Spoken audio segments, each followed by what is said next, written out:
Good afternoon, ladies and gentlemen, and for those of you joining us from other parts of the world, good evening and good morning, wherever you are. Welcome to this forum on broadening the innovation landscape. My name is Andrew Williamson, and I am Vice President of Government Affairs and Economic Advisor at Huawei Technologies. The innovation landscape is changing. Digital technology is advancing faster than ever before, while wavering faith in the collective benefits of globalization threatens to erode our ability to work together. At this event, we will discuss these challenges with a group of partners, peers, and industry experts. We will also showcase our top 10 inventions for 2020-2021, the fourth edition of Huawei's top 10 inventions since 2015, sharing the capabilities and passions of our best innovators. This event is broadcast live in 8 languages globally. We have around 300 media outlets, as well as partners, analysts, and IP experts from around the world joining us online at the moment. We begin with opening remarks from Dr. Song Luping from Huawei. Dr. Song is a member of the supervisory board at Huawei and concurrently serves as the company's chief legal officer and chief compliance officer. Dr. Song, may I welcome you to the stage.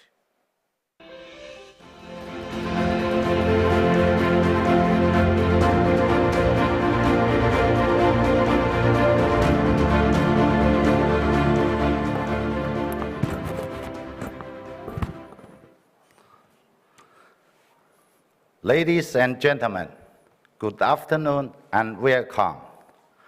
Last March, we held our second Innovation and IP Forum, where we released the Huawei White Paper on Innovation and Intellectual Property 2020. In this white paper, we shared some key data and milestones on Huawei's commitment to innovation and IP protection. At that forum, we also announced Huawei's frame-based royalty rate for multi-mode 5G smartphones. Today, we will share some of Huawei's latest innovations with you, brief you on our progress in IP, and discuss the broader value of Huawei licensing and innovation. For the past 3 years, the business environment has been challenging.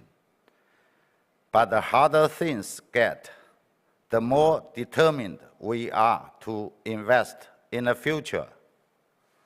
In 2022, we increased our R&D investment to 142.7 billion yuan.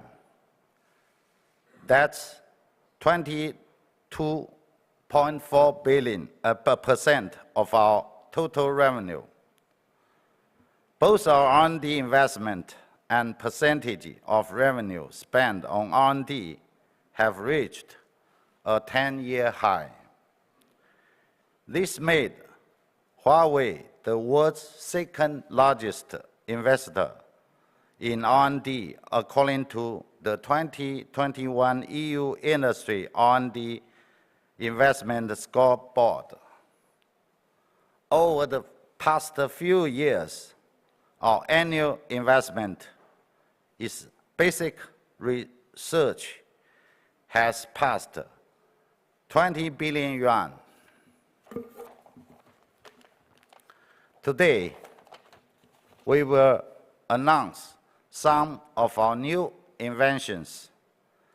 They are the direct result of this investment, and they are only a handful of the many achievements we have made in R&D. We hope they will help you to better understand the practical value we are creating for the industry, customers, consumers, and society. We have invited the brilliant minds behind this investigation. We speak with you today and share their stories. These young inventors joined Huawei over the past few years after receiving their PhDs. They are full of passion, eager to take on challenges, and work hard to solve real-world problems. As a result, they have made major breakthroughs in many domains. We firmly believe that protecting IP is key to protecting innovation. Huawei has filed more than 10,000 patent applications annually for the past 2 years. This is a record high for us. We open up our innovations to the industry through patents. We are eager to license our patents and technologies to share our innovations with the world. This will help broaden the innovation landscape, drive our industry forward, and advance technology for everyone. At today's event, we will explore the importance of protecting IP and innovation. As always, we will remain open and transparent, and we are happy to respond to any questions you might have. Thank you for joining us.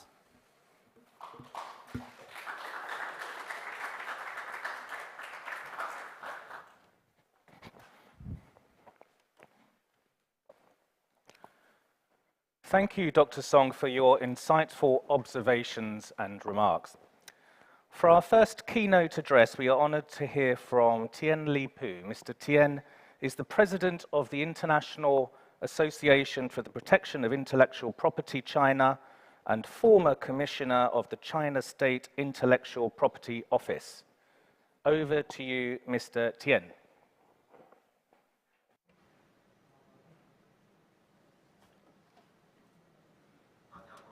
Hello, everyone. First, I would like to thank Huawei for the kind invitation.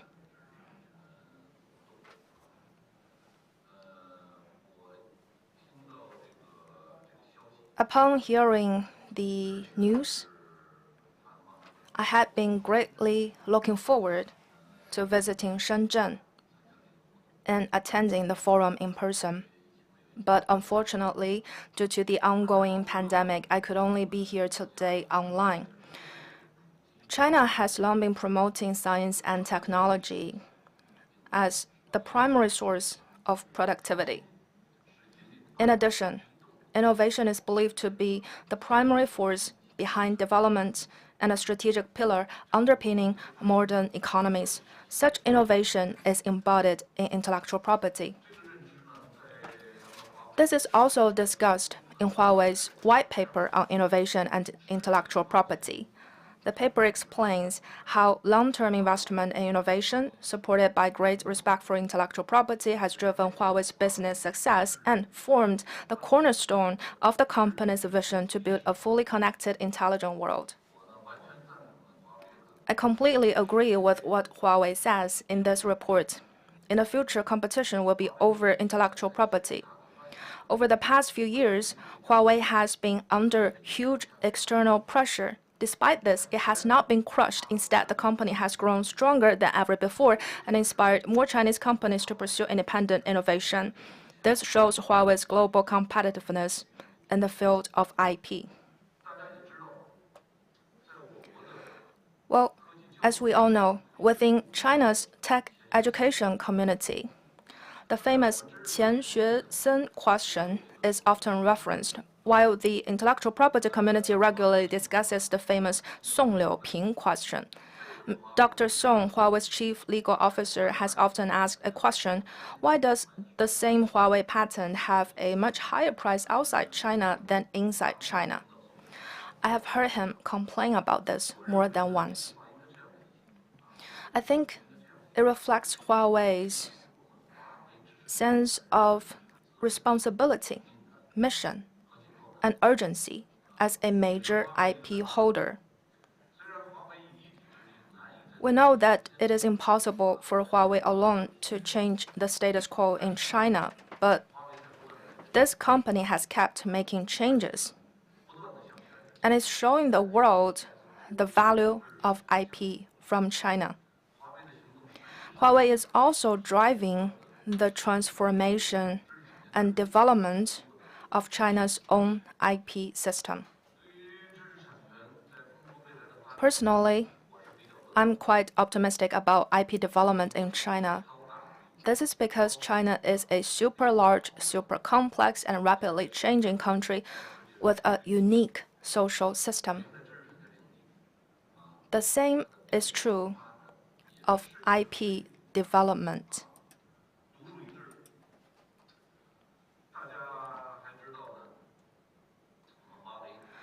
Huawei filed its first patent application in 1995. That was almost 20 years ago, and was granted its first patent in 1998. I asked colleagues from Huawei's legal department, and I was told that by the end of 2021, Huawei had filed more than 200,000 patent applications worldwide and been granted more than 100,000 patents, including over 60,000 PCT patents. Many people may consider this a miracle. Huawei is an uncommon role model in China's intellectual property field, and for the world at large. However, we must remember there is a reason behind this.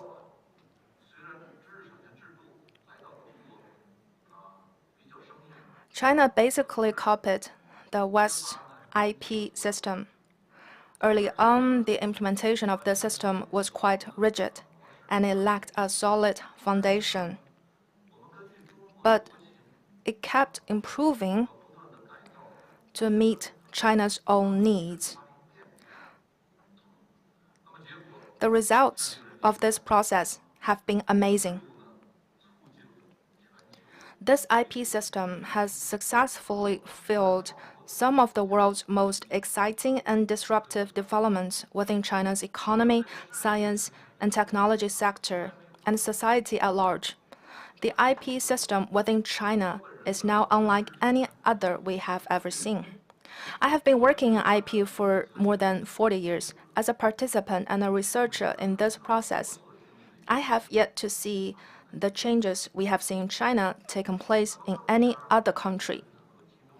What's even more exciting is that these changes are still ongoing.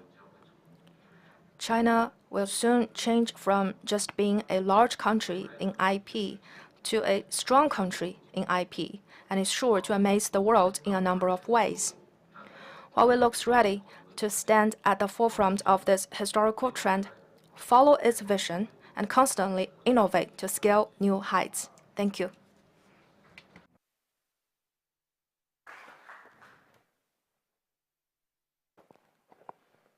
Thank you, Mr. Tian, for updating us on the important trends and activities pertaining to intellectual property protection in China.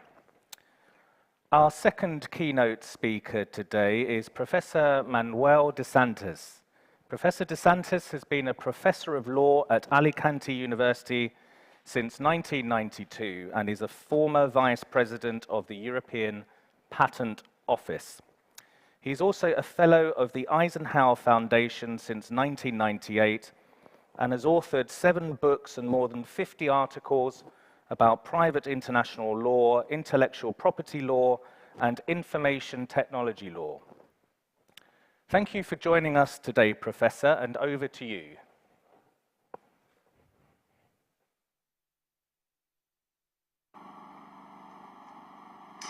I feel very honored talking right after my dear friend, Professor Tianli.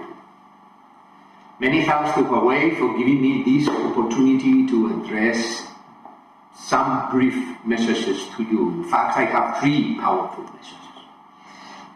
Message number 1. The world has been changing arithmetically for many millennia. Since human beings were aware of their consciousness, we have been changing in this arithmetical way. You see, this way, step by step, little by little. All our structures, all our social, political, legal, even technical structures have been adapted to this type of change. Neither our intellectual property system nor our innovation system escaped to this rule. But things have changed dramatically in the last 30 years. The arrival of internet, the social networks, then the geolocalization, then the Internet of Things, then the artificial intelligence, then the blockchain technologies, then the 5G, then the metaverse, then the quantum technologies, then the neurotechnologies. All these have completely changed the landscape at the dawn of the 5th Industrial Revolution. Now we face a new era. This era is the cognitive era. And you know, our change is not arithmetical anymore. Our change is exponential now. And our structures are completely unfit for a world that is moving exponentially. And this new world no longer revolves around tangible products or services or investments. Rather, we are already in a new world where only intangibles have value in our society. So for me, the question is very simple. How to approach innovation and intellectual property in this new world? And this is my second message to you. The intellectual property system was born in the 19th century to serve the first and the second industrial revolution. The point at this moment was to encourage human creativity and to reward those who created something new. Inventors, science, artistic works. This is what I call the world of the novatio. Novatio is a Latin expression which means something new. That's novatio.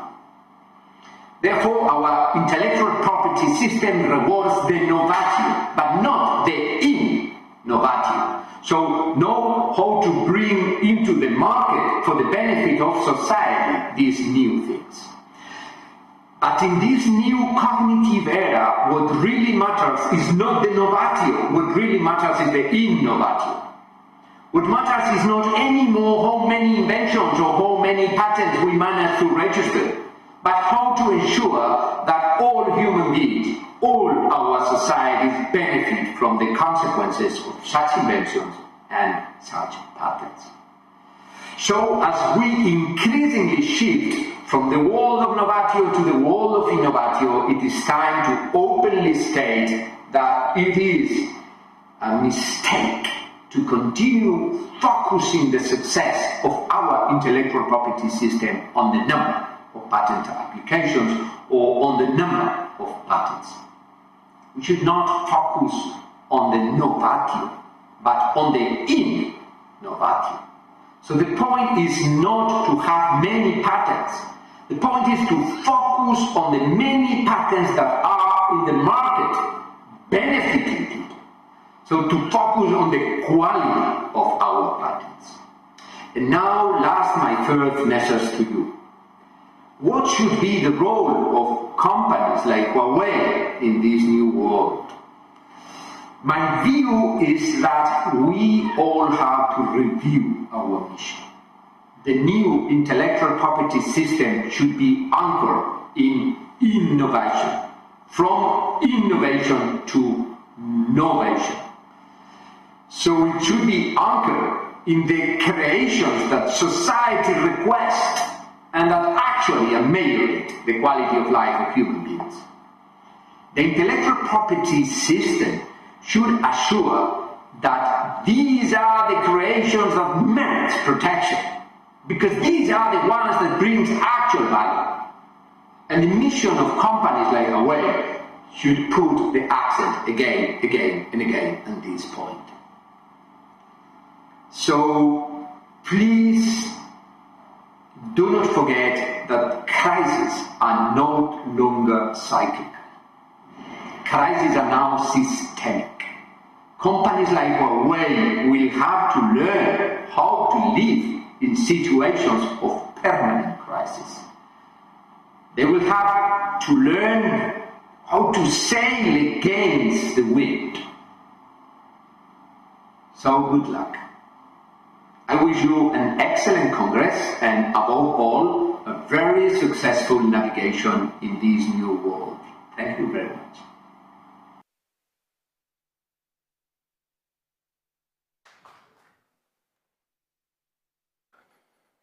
Well, thank you to Professor DeSantis for that impassioned speech. Our next keynote address is by Liu Hua. Liu Hua is formerly Deputy Director General of the International Department of the Chinese Ministry of Foreign Affairs and a former Deputy Director General of the United Nations Association of China. Grateful to have you here with us today, Liu Hua. The floor is yours.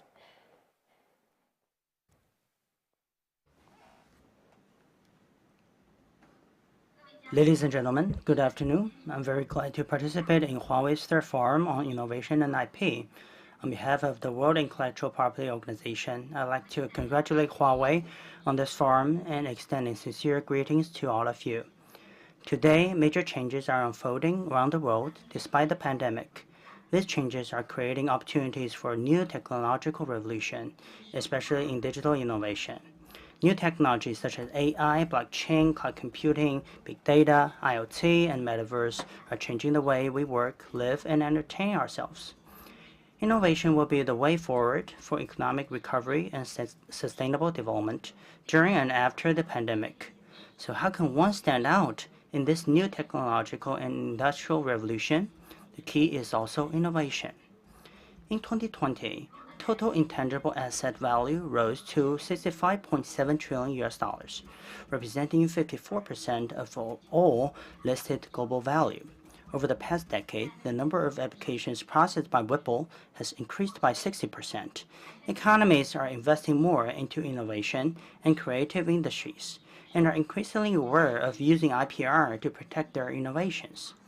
At Whipple, we have found that global innovation has remained robust despite the pandemic.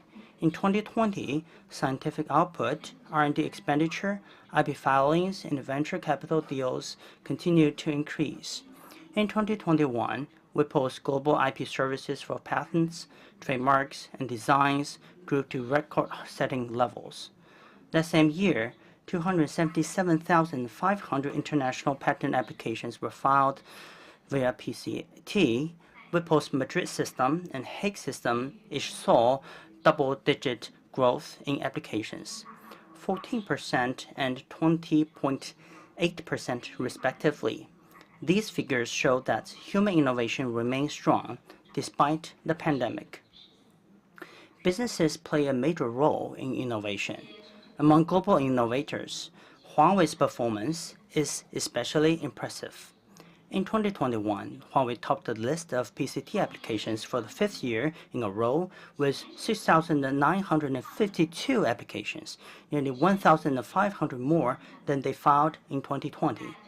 Huawei's 98 Madrid applications placed it the fourth in the list of the international trademark applications. These achievements are direct results of Huawei's sustained investment in innovation. Innovation is at the heart of Huawei's business strategy. Over the past decade, Huawei has invested 850 billion yuan into R&D. In 2021, Huawei's R&D investment exceeded 20% of the company's annual revenue. Whipple appreciates Huawei's ongoing efforts in innovation and expects Huawei to continue to play an active role in global competition. Global innovation is shifting to Asia. China has made significant efforts to establish itself as a global innovation leader and has become an important part of the global innovation landscape.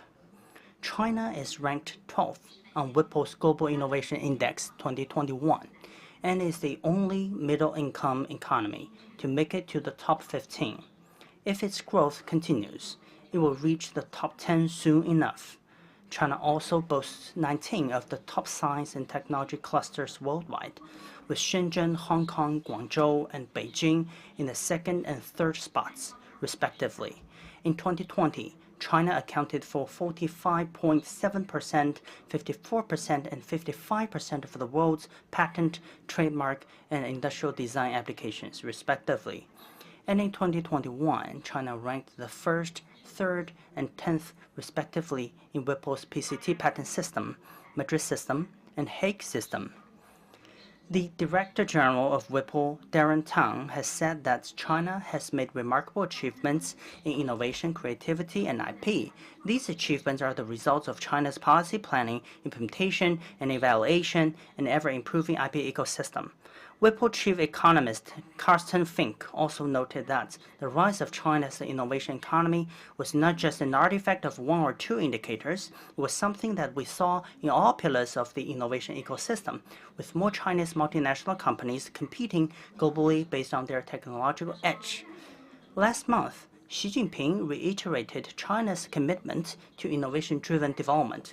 He said we should tap into the potential of innovation in spurring growth, step up efforts to protect IP, make rules on the basis of extensive participation and consensus building, and foster an open, fair, equitable, and non-discriminatory environment for scientific and technological development. We should intensify exchanges and cooperation on innovation, increase the sharing of innovation results, and remove all barriers to the flow of knowledge, technology, and talent. By doing so, we will fully unleash the vitality of innovation. In the globalized era, the importance of openness and cooperation in innovation is self-evident. Open innovation depends on having an institutional environment that nurtures, protects, and spurs innovation. We welcome China's deeper participation in global cooperation on IP governance. Together, we want to build a more open, balanced, inclusive, and a vibrant global IP ecosystem. As an extension of WIPO in China, the China office will continue to uphold the organization's purpose and mission and strengthen cooperation and coordination with stakeholders in China. The office will also continue to provide timely, high-quality services to help Chinese innovators, including Huawei, use IPR to protect innovation and achieve new growth. I wish the forum a great success. Thank you.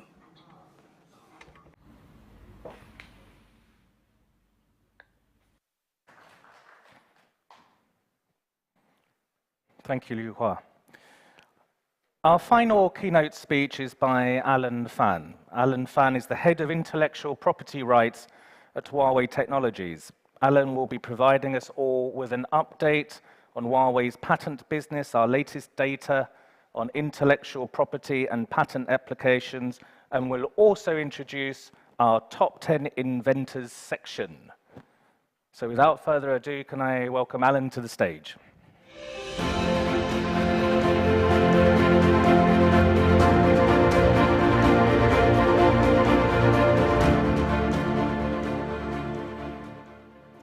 Thank you, Andrew.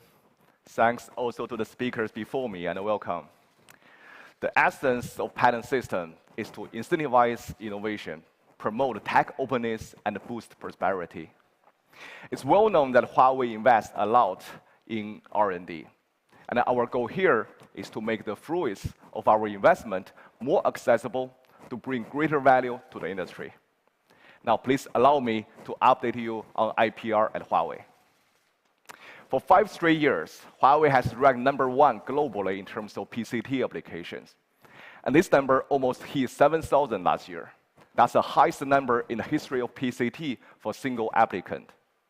The PCT system allows us to file national patents within 30 months. We use this precious time to plan for global filing for our future-oriented patents. The number of our patent applications in China continues to rise, and they exceeded 10,000 in 2020 and close to 12,000 in 2021. In the past 3 years, we faced challenges head-on, but we continued to invest at least $3 billion in basic research every year. Today, no other companies have more granted patents than us in China. Our annual patent applications in the United States have been around 4,000, with an average of 3,000 new grantings. In 2021, Huawei ranked 5th in terms of new grantings, adding up to a total of 20,000 patents in the United States. These numbers reflect our long-term investment in R&D, and we openly share our technologies. Our US licensees include leading companies in domains like smartphones, connected cars, and home appliances. And we are honored that our technologies contribute to their success. Europe. According to the European Patent Office, Huawei was the largest patent applicant in Europe in 2019 and 2021. Europe is one of Huawei's largest overseas markets, and we have 20 research centers in Europe, including Germany, France, the United Kingdom, Sweden, Belgium, Poland, and the list goes on. The number of patent applications by our local R&D teams have been on the rise every year. This slide shows our national filings in countries from Japan, South Korea, India, Vietnam, and Brazil, Australia, Mexico, and Canada. The full list is longer. As you can see, there was a wave of new filings in 2019. In that year, the baseline version of 5G standard was officially released. And based on this, we identified many patents used by the standard and filed them in more countries. We're pleased to see now our contributions to 5G are bringing great value to countries across the world, helping them transform to a more connected digital economy. The value of Huawei patents has been widely recognized, especially in mainstream standards such as cellular, Wi-Fi, and audio-video codec. And our licensees cover a wide range of domains, including smartphones, connected cars, networking, Internet of Things, and smart homes. In the past 5 years, more than 2 billion smartphones have been licensed to Huawei 4G, 5G patents. And for cars, about 8 million connected vehicles licensed to Huawei patents are being delivered to consumers every year. Huawei has been also working with patent licensing administration companies to offer one-stop licenses for mainstream standards. Patent quality is the foundation of a patent pool's success. Small and medium-sized businesses, as well as vertical industry licensees, often don't have the ability to assess the technical merits of a large number of ICT patents. And the patent pool companies can help them to obtain licenses more efficiently. Our high-quality patents, backed up by our strong contribution to industry standards, will bolster the success of both our pool partners and the licensees. For video codec technologies, over 260 companies have obtained Huawei's HEVC patent licenses through a pool company, accounting for 1 billion devices. For Wi-Fi, we're working with industry peers and experienced patent pool administrator to establish a new pool that would promote next-generation technologies. We expect to launch a pool soon, and it will give the industry a quick access to our patents for over 3 billion Wi-Fi devices shipped every year. We're also actively discussing joint licensing programs for 5G patents with licensing experts and other leading patentees. We hope these programs will bring cellular technologies to consumers and industries more economically by increasing licensing efficiency. Patents provide 2 fundamental rights to innovators: exclusivity and a reward for sharing. While some of our patents are filed for exclusivity rights to protect our products, many of our patents are filed for sharing. When there's a reward for sharing, how do we do with it? It funds our R&D and helps our inventors to bring home the bacon. With that, I'd like to turn to the second part of my presentation. Starting in 2015, to honor the remarkable achievements of our innovators, Huawei has given the top 10 invention awards every other year. The award is designed to recognize our top inventions in 3 areas. 1, the invention creates a new product series. And 2, the invention powers a breakthrough feature in an existing product. Or 3, it generates considerable value for the company and the industry.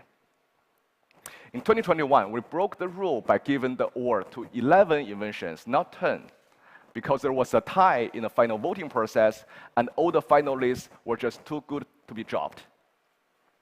As the organizer of the award, it's exciting to see how commercial, industrial, and social value that our innovations can create. Let me show you some examples. When I think about what the future will be like, I have a lot of weird questions, big and small. Sorry. I also have many questions about our world now. A Coke, extra ice. For example, where are those messy and ugly antenna poles? But are the poles necessary? It's like how you won't need to tap your screen when replying to messages. I heard there was a breakdancing battle today. They didn't even need a loudspeaker. They just had to tap their phones. To create a super sound-field loudspeaker array player featuring multi-channels and multi-directions. It's perfect.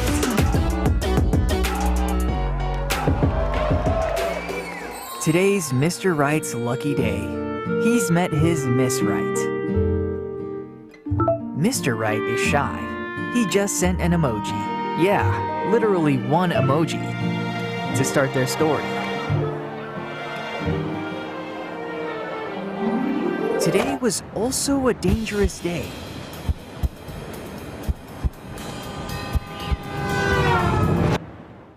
Fortunately, it was just a close call.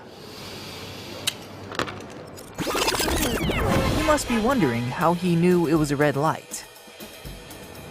That ring is the secret.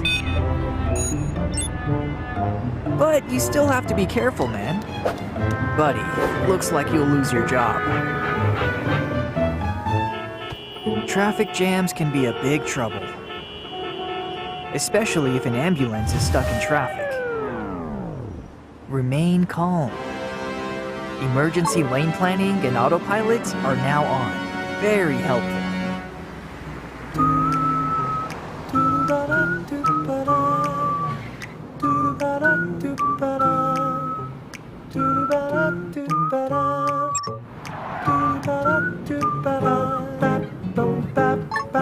Let me pass, please.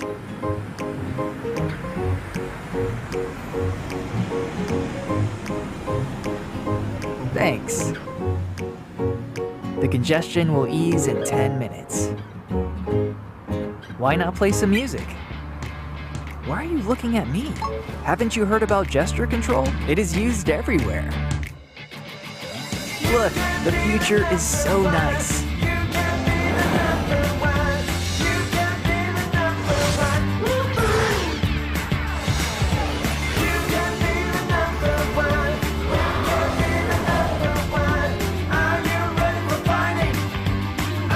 Maybe you're like me, having many more questions and expectations for the future.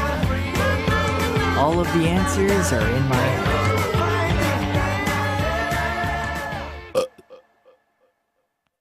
Wait, so what should we do with the guide dogs that lost their jobs? Right, I have an idea. Oof.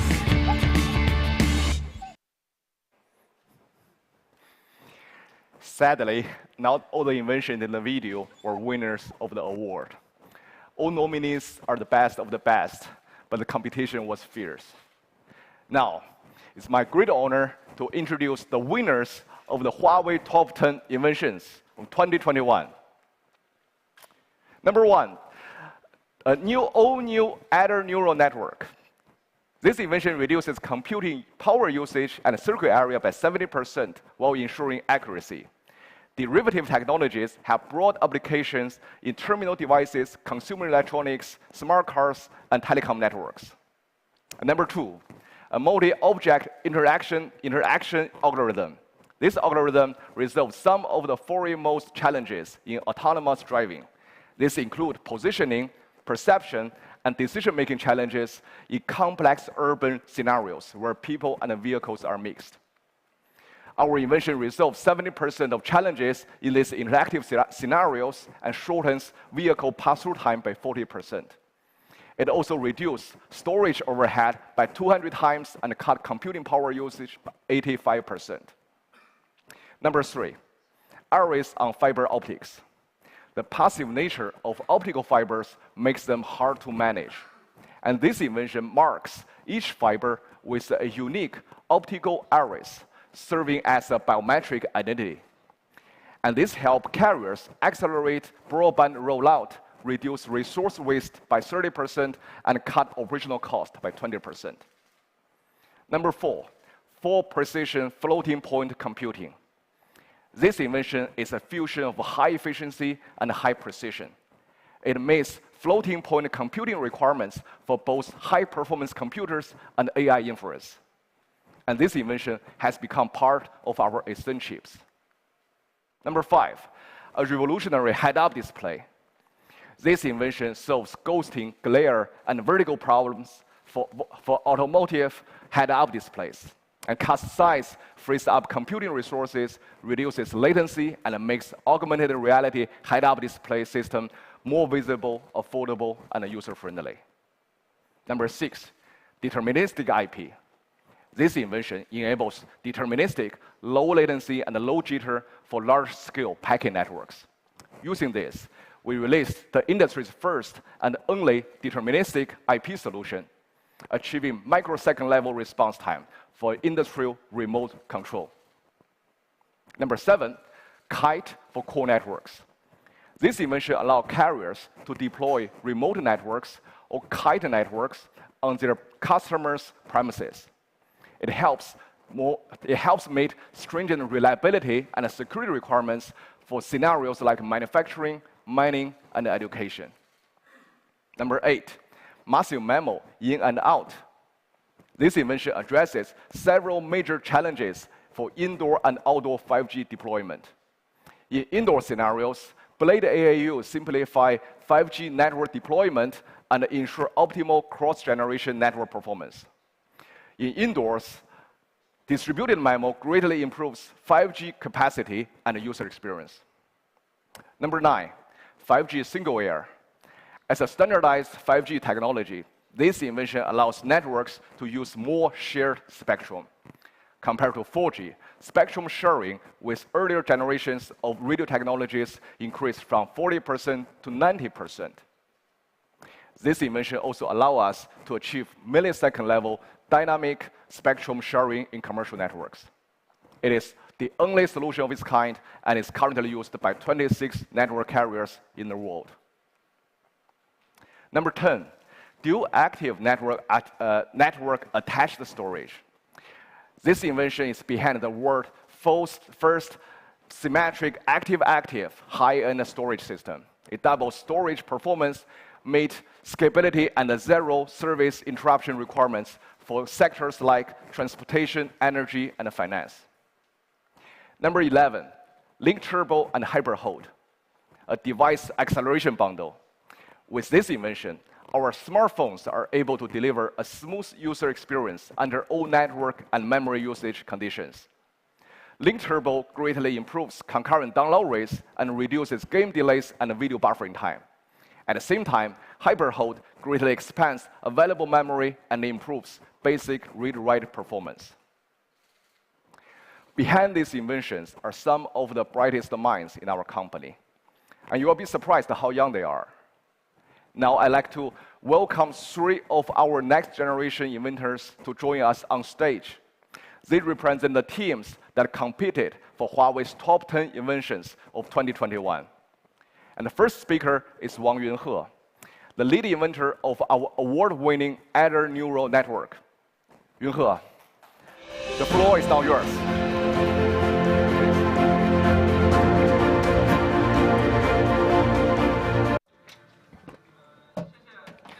Thank you, Alan, for your introduction. Hello, everyone. I'm Wang Yunhe from Huawei's 2012 Labs. I'm one of the lead inventors behind Huawei's energy-efficient basic computing patent portfolio. AI has become increasingly common in daily lives. Most consumer devices like mobile phones, headphones, watches, and TVs now come equipped with intelligence. The most commonly used AI technology is neural networks. Neural networks are a computational model inspired by the structure and function of neurons in the human brain. This model can learn what we expect them to do by training with the real-world data. Traditional neural networks execute a large number of multiplication and addition functions. Multiplication is much more complex than addition and involves higher overhead. For users, too much multiplication means their smart devices and communication products will consume more power and have shorter battery life. To address this challenge, we replace multiplication with addition for feature computation. Other neural networks go beyond the constraints of existing AI computing frameworks to solve mathematical problems of optimizers and generalization, therefore reducing power consumption and circuit area by over 70% while ensuring precision. Other neural networks can be used by a wide array of devices, intelligent vehicles, and communication products. They are just one of the many energy-efficient technologies we're working on. They allow us to design simplified AI algorithms and hardware architectures, greatly reducing circuit size and power consumption for AI computing. What does that mean? Users prefer electronic devices that deliver extremely high quality and superior experience. However, prolonged usage periods cause overheating and shorten the battery life. That's where our energy-efficient basic computing technologies can help. They can greatly reduce power consumption and improve user experience. These are just a few simple examples of application. These technologies can also be used in more cutting-edge fields to promote human progress, like astronomy. Fast radio bursts, in short FRBs, is one of the biggest mysteries in astronomy. They are sudden, short, and intense bursts of radio pulses from space. Each pulse usually lasts a few milliseconds but releases tremendous energy. Studies on this phenomenon could revolutionize physics and astronomy.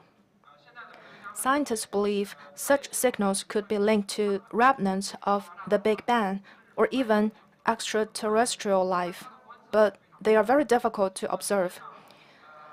The 500-meter aperture spherical radio telescope, or FAST, built by the National Astronomical Observatories of China, is the world's largest and most sensitive single-dish radio telescope. It's also a world leader in observing FRBs. Since FAST is super sensitive, it can observe massive data. This requires huge computing power to process over 5.4 terabytes of observation data per hour. This would be impossible with traditional approaches. Since 2020, we have been working with the chief scientist of the FAST project on developing efficient AI algorithms. It used to take 100 seconds to process the signals that FAST observes every second. Now it takes only 1 second. These algorithms can also help identify FRBs more accurately. In the last 2 months, we've helped experts identify 844 new FRB samples. This has reduced workloads that would normally take them months to complete. Just now, we heard from Alan, the head of our IPR department. He joined Huawei in 1999. And a lot of R&D colleagues at Huawei joined around that time. And behind me, you could see the picture taken that year. And I was just a third grader, and at the time I was observed with the old black and white Prince of Persia game on a 286-DOS computer. I thought computer science was all about how to manipulate a game character on that screen. And now I'm here working with the team to push the boundaries of computing. We'll continue to explore new directions, create new value, and change the way we're living. Step by step, we will build a fully connected, intelligent world, and thank you. Now, I would like to welcome my colleague Zheng Xi to join us on stage. She will share her story with you. Please.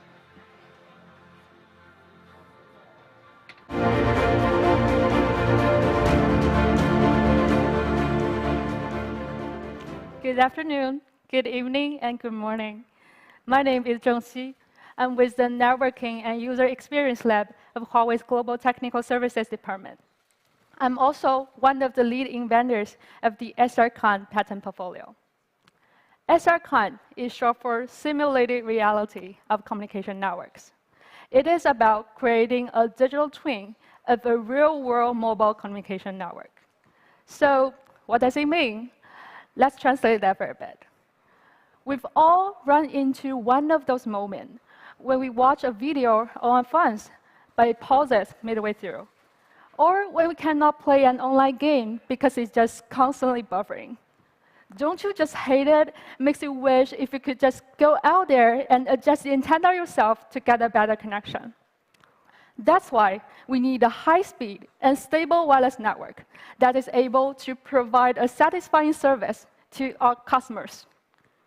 Our phones are connected to telecom operators' networks via wireless signals. The structure and resources of operators' networks determine our online experience. A basic yet popular method of adjusting network structure and resource allocation is exactly how you would have pictured it. You would have to tweak the antenna left or right after manually analyzing tons of data, simply by making charts. So time-consuming, so labor-intensive, and actually quite challenging even to the best network experts, since the networks are growing much bigger and more complex these days. This explains why we haven't yet fully reaped the potential of our existing networks. Essentially, it comes down to matching complex network structure with radio propagation environment and varying traffic demand. So what did we do about it? We came up with a method that accurately simulates mobile communication networks so that potential adjustment can be efficiently assessed before their implementation. Based on massive data collected from real-world networks, our SRCON builds a mathematical model of complex communication networks using artificial intelligence, mathematics, and communication theories and technologies. With SRCON, we can do simulations to understand the experience of users connected to our network. We can use algorithms to come up with the optimal structure of any large-scale network, make adjustments accordingly, and provide the best possible user experience with the lowest possible carbon footprint. So far, we have applied SRCON in 4 countries and helped 5 telecom operators optimize their network that serve more than 3 million subscribers with over 12,000 base stations. I've just gotten back from Seoul, the capital city of Korea, where I was involved in a large-scale network optimization project over a time span of 6 months. Seoul's 5G network is already one of the best anywhere, and SRCON has also brought them up a notch. SRCON was able to outperform human expertise and increase network performance by an overall 5.36% while reducing labor cost. For years, there has been little progress in wireless network optimization. That's because it is really a tough job. Networks involve tens of thousands of base stations, millions of subscribers, and different types of radio propagation environment. Adjusting a single base station is not that hard.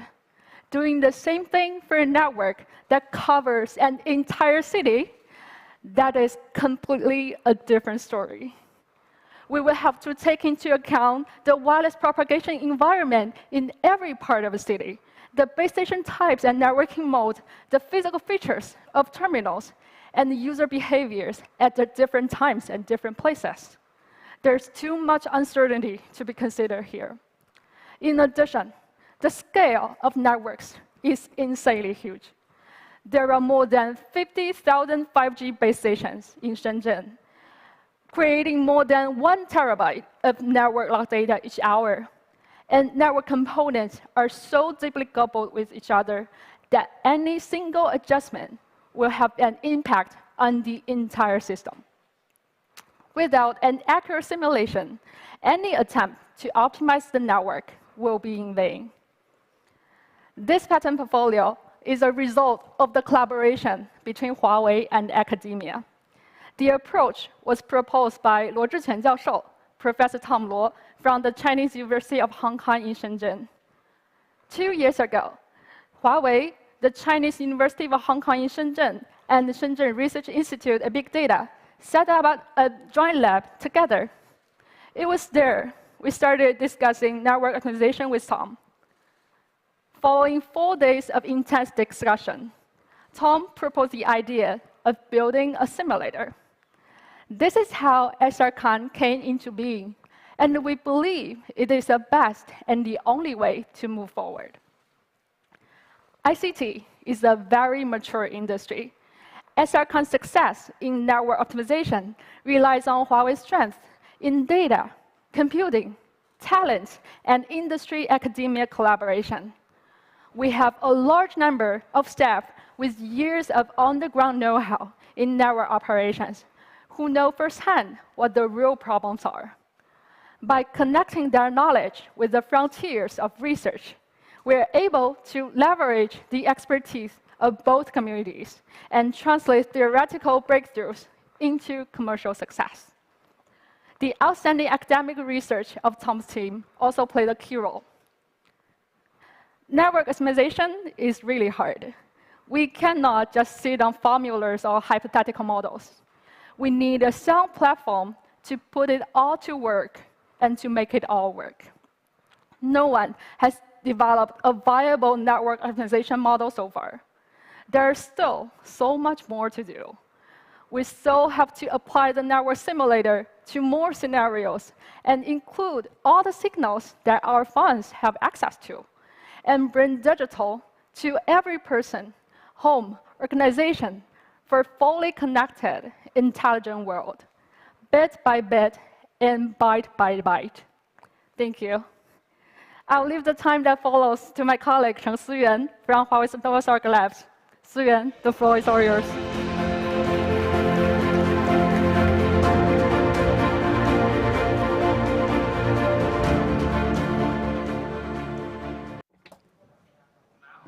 Hi, everyone. I'm Cheng Suyuan from Huawei's 2012 Labs. I'm one of the lead inventors behind the multi-object interaction patent portfolio. Just now, my colleagues discussed how their work is applied to astronomy and network simulation systems. One talked about the universe and the other about the network. My team's invention has something to do with things on the Earth, autonomous vehicles, which include 3 key features: positioning, sensing, and decision-making. They address 3 questions for a vehicle: where am I? What's around me? And what's my strategy? With our patent portfolio, cars are able to support lightweight positioning, multitask, sensing, and decision-making for multi-object interactions, significantly improving autonomous driving in complex scenarios involving both pedestrians and vehicles. We've made positioning more efficient. Conventional positioning methods like laser positioning require massive storage for the dense point cloud data during feature extraction and matching. Our vector positioning method only defines key finite features such as light poles and traffic signs, while preventing invalid matches by calculating the relative position and joint error of different elements. This cuts CPU usage by 85% and reduces storage overhead by 200 times. Second, improved sensing. In traffic environments, sensors need to collect data from obstacles, signs, traffic lights, car lanes, etc. Traditionally, each task would require a separate network, while our approach uses a single network to handle multiple tasks at the same time. This can improve network performance 8-fold and make new tasks more pluggable and scalable. Then, what about decision-making? I focus on the multi-object interaction algorithm framework, a major aspect of decision-making. This framework addresses autonomous driving in extremely complex environments. Imagine how an autonomous vehicle makes decisions at crossroads during peak hours or where scooters are zipping around in narrow spaces. In these situations, we have to consider how the vehicle interacts with multiple objects at the same time. We use a unified framework to model and analyze an autonomous vehicle's interactions with other objects, including irrelevant objects, objects that affect us unidirectionally, and objects that interact with us. Then we're able to consider how interactive objects are, which informs decision-making in complex environments. And in this way, autonomous vehicles will neither be too overloaded to move, nor rampage around, ignoring everything around them. Our solution has solved 70% of the challenges identified in these interactive scenarios. I'll give you an example. The main reason for AlphaGo AI to defeat human players in Go matches was it could predict all the possibilities after each move. In contrast, a good human Go player can only predict 10 moves. A new player can't predict even one move. Before the multi-object interaction decision method was developed, autonomous driving systems could only evaluate situations one step at a time. Vehicles could only respond reactively. Now we are working on predicting the next 5 moves. Moving forward, we hope these vehicles can better interact with other objects so that they can have longer time spans of inference and interaction to increase stability. Imagine a scene where 2 cars meet in narrow space. Most people would proactively communicate their intention by decelerating, accelerating, flashing lights, or honking their horn to have safe and efficient interactions. In more complex scenarios, we need to proactively guide the behavior of other objects. This is our end goal. This requires vehicles to have a thorough understanding of human driving habits and the environment, and relies on longer memory span, inference, and decision-making.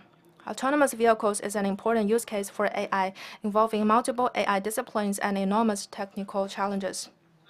Although there is still a long way to go before we achieve fully autonomous vehicles, we believe the ever-growing data from autonomous vehicles will bring us one step closer to a safer and more convenient, intelligent world. Thank you.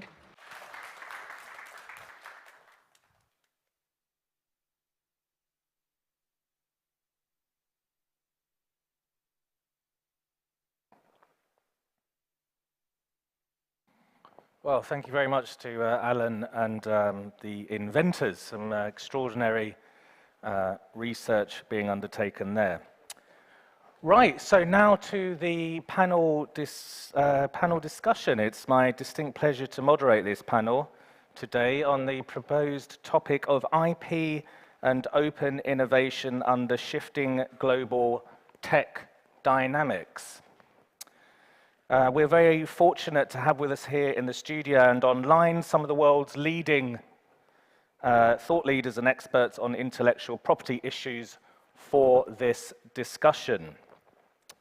Our first panelist is Heinz Goddard. Professor Goddard is considered by IAM Strategy 250 as one of the world's leading IP strategists.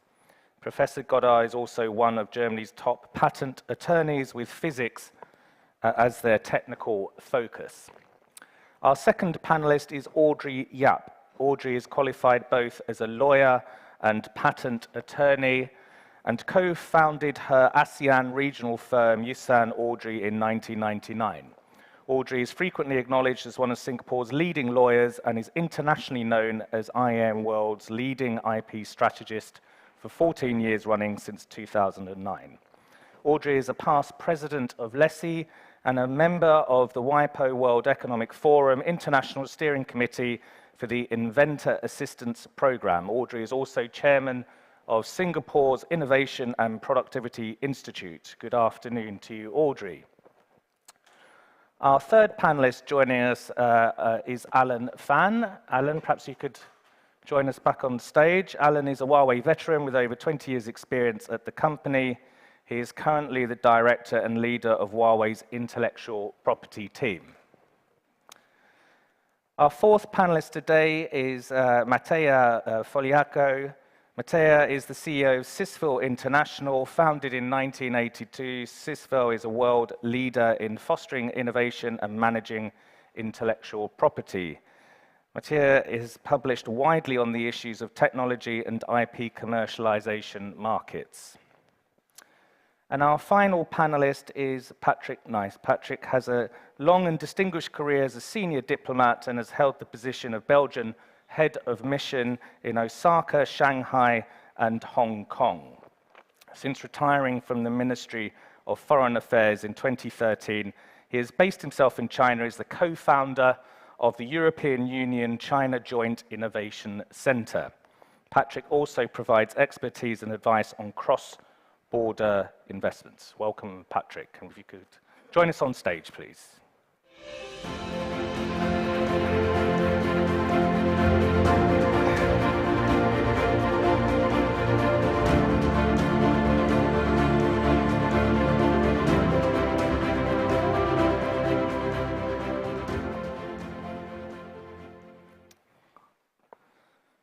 Right, okay, let's begin with the first question. This question will go to the group. I think it's a question of particular interest to many in the audience and beyond. I'd like some quick thoughts on this pertinent issue about the patent system in general and its support to overall social development. Some experts, actually, a lot of economists suggest that overprotection of patents is not conducive to innovation. But what are your opinions? Very interested to hear what you think. Perhaps we could begin with you, Heinz. Yeah, thank you. I'm very happy to talk about this theme. I think since TRIPS came into the trade-related intellectual property provisions of the GATT, of the General Agreement on Trade and Tariff, came into force 95, 96, we know why we should have strong patents. It is in Article 7. It says to promote technology transfer.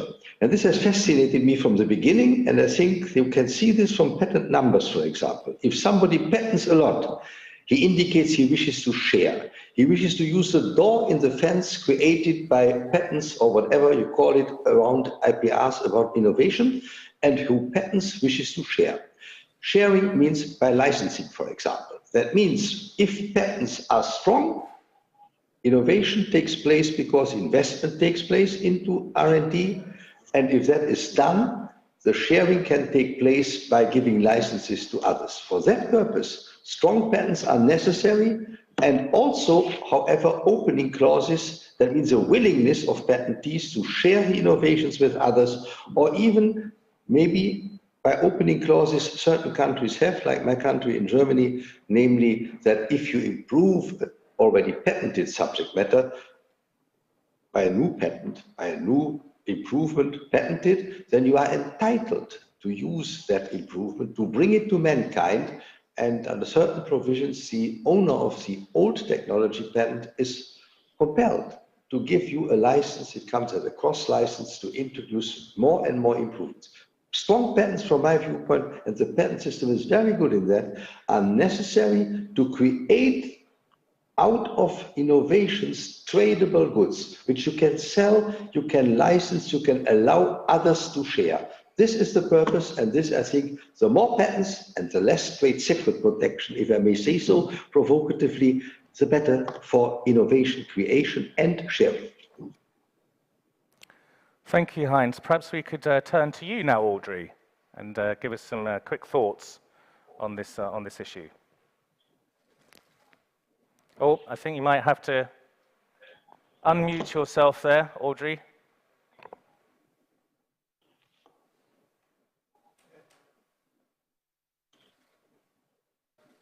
Can you hear me now? Yes, we can hear you. Great. Okay. Greetings from Singapore. It's very good to be here, and I thank you for inviting me. So we talk about the main theme, which is broadening innovation landscape, right? So allow me to respond by taking a more holistic perspective. We recognize that intangible assets have indeed become a driving force in value, as seen even today, demonstrated by the figures. And we recognize that it is important in the new economy, and it's taking a significant role as a driver of value in business. So in the WIPO 2022 report on the direction of innovation, it is very clear diverse technologies have driven innovation growth. In the late 1800s, engineering and transport was in the fore. In the 1930s to 60s, biopharma followed by biotech. In 1965 to 2000, ICT, creating big shifts of information and knowledge management.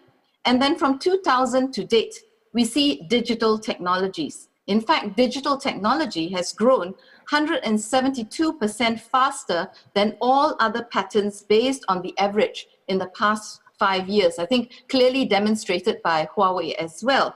So no doubt also fueled by the pandemic. Now, digital tech is changing the world, which includes AI, big data, autonomous systems, Internet of Things. New industries have been created and old ones transformed. So the direction of innovation is constantly changing and is influenced by circumstances like the pandemic or a war and interaction of public and private stakeholders in response. Now, the question that you asked has given rise to vigorous debate over the years, and clearly the tension continues. Yet we cannot deny that mankind has used the IP system, which includes patents, as a means to incentivize innovation that has led to rapid technological advances in modern times, as demonstrated in the last 100 years.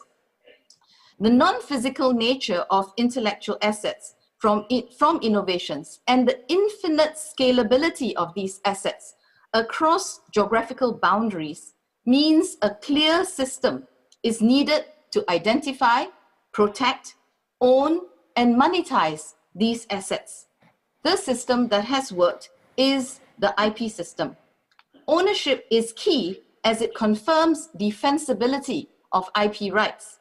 The value of the IP system is that it creates order to allow for this scalability, excludability, impact of risk, and is a proxy for competitive advantage. The challenge is navigating different IP systems around the world if you are a global player. WIPO has done much to facilitate the harmonization of IP rights. The COVID-19 pandemic has showcased that IP, in fact, and its critical use of IP licensing for safe and effective sharing of technology, know-how, trade secrets, methodologies on vaccines and vaccine manufacturing, all covered by the umbrella of IP protection.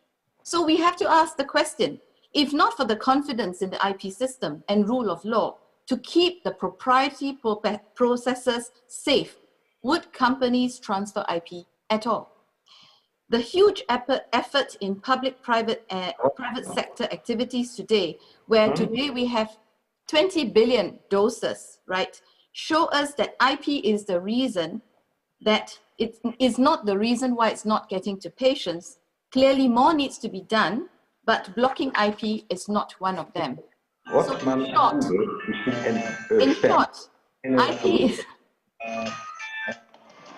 in short, IP is a foundation that robust IP asset ownership and protection is built upon, because it is the only system that encourages meaningful investment in innovation.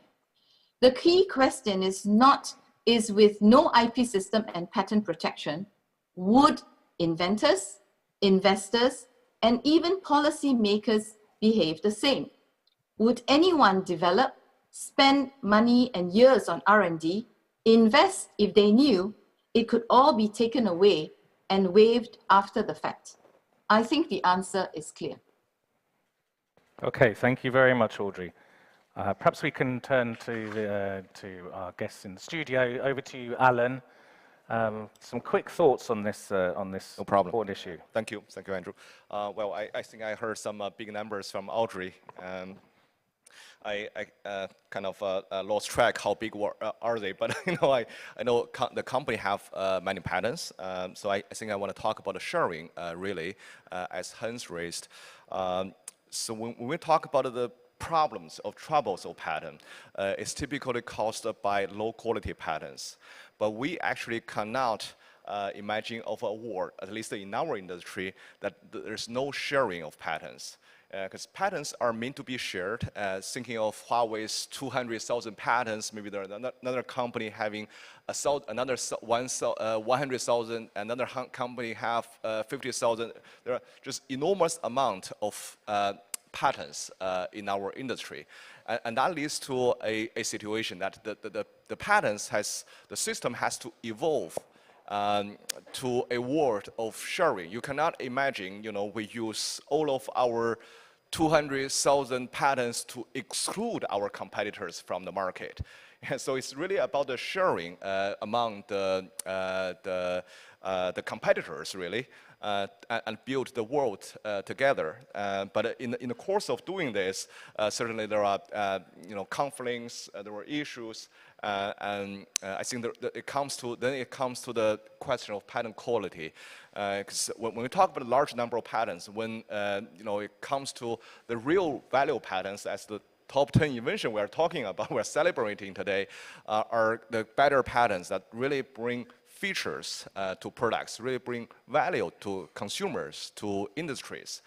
So these patents are notably valuable. Also, there is another kind of patents that would come to the standards, and the standard will create value, a lot of value to the industry and also to the products. And this value will be reflected in a way that enabling computation among products, among companies. And for example, the phones that we have that can be used in any networks in different countries, consumers will have more opportunities. They would have more options. They buy whatever phone they like, for its experience, for their appearance, for their functionality, but they have a common feature of downloading data and video and playing games really, really quick. So they have this common feature, and these technologies are embedded in a standard, and the standard is the contribution of many. It's not just one company making the contribution, but if you're talking about low quality patents, and these patents may not necessarily generate a real value, maybe a trivial feature, and can be you can have it, you don't have to have it, but if you litigate it, it can be a lot of cost, because the cost of litigating a good patent and the cost of litigating a bad patent is essentially the same, unfortunately, in any court proceedings. So I think the key is to guard the quality of patents by the patent office and also by the court and also by the lawyers and of different companies, internal and external. So that'll be my response to your question, Andrew. Okay, thank you very much, Alan. Perhaps we could go over to you now, Matteo. Provide us with your thoughts. Thank you, Andrew, and thank you very much, Alan and the entire Huawei team to invite me. I will try to be very brief. I think that the world today is facing many challenges, and these challenges are of very different nature. The pandemic, of course, was a good example, is still a good example. The only way that I reckon we can, as humanity, use to address these challenges is innovation. And therefore, because of all the comments that have been made by Heinz, Audrey, Alan until now, innovation is key. And so to support innovation, we need also to support and have a strong patent system. Therefore, I think that it really comes down to how can we transact efficiently in the market, because there is no question whether or not we should have a strong patent system if we want to be able to address the challenges that lie ahead of us. So transactional efficiencies are, in my opinion, key. So to make sure that also those people that doubt the quality of the patent system will be won over by the fact that transactions are no longer occurring through difficult processes, but can be streamlined and happen easily without friction. Great, thank you very much. And finally to you, Patrick. Perhaps you could provide us with some perspectives. Thank you very much. Andrew, thank you for inviting me to this forum. Actually, I'm speaking from the point of view of a generalist. And the question which was raised here was, does IP help in social development? My response is no. Oh. Because in my opinion, as an outsider, as a kind of global viewer, the system of IP has been actually invented to make sure that the one who have keep what they have, to prevent the one who doesn't have to reach to the same level. So this is genetically the origin of the IP system, in my view. So I understand that this is, of course, an issue which is very important for companies. So in EU CGIC, we have come to IP because we followed innovation, and we believe that innovation and joint innovation is the only way to make sure that you keep a kind of global system which works and integrates. So we came to IP through innovation, and we had to deal with this issue, and we did it. But I think we have, in many respects, to introduce value into the system. And one of the value that we need absolutely to bring into this system of protection is ecology. I think we have to face, I mean, one of the previous speakers was mentioning this, but I think the challenges that we have ahead are much bigger than we are anticipating today. So there is a potential in the innovation system to help in facing these challenges, provided, and I'm so happy when I listen to Alan, provided we are actually moving the system from a protection system to a system where we really use the system to share, and to share on issues which make value for everyone, which is creating common bests for all of us in order to be able to face the immense challenges we have forward. And I'm very happy to be involved with experts, and I feel that many of you have a very innovative way of looking at IPR, if I may say, and this is quite a big news. And I want to support you as much as I can in, thinking and bringing the solution to the question, how can I lead the system of IP in order not to serve particular interests, but in order to serve really the creation of global goods, which can help all of us to escape extinction in a way. So I'm sorry, thank you. Well, thank you for broadening it out. It seems, yes, more openness, better price discovery are important issues there. Now, looking at this issue of changing dynamics and globally, I wonder if we could go back to you, Heinz. Perhaps you could update us on the practice of patent licensing in Europe in recent time, and what's been the impact on innovation in Europe, please.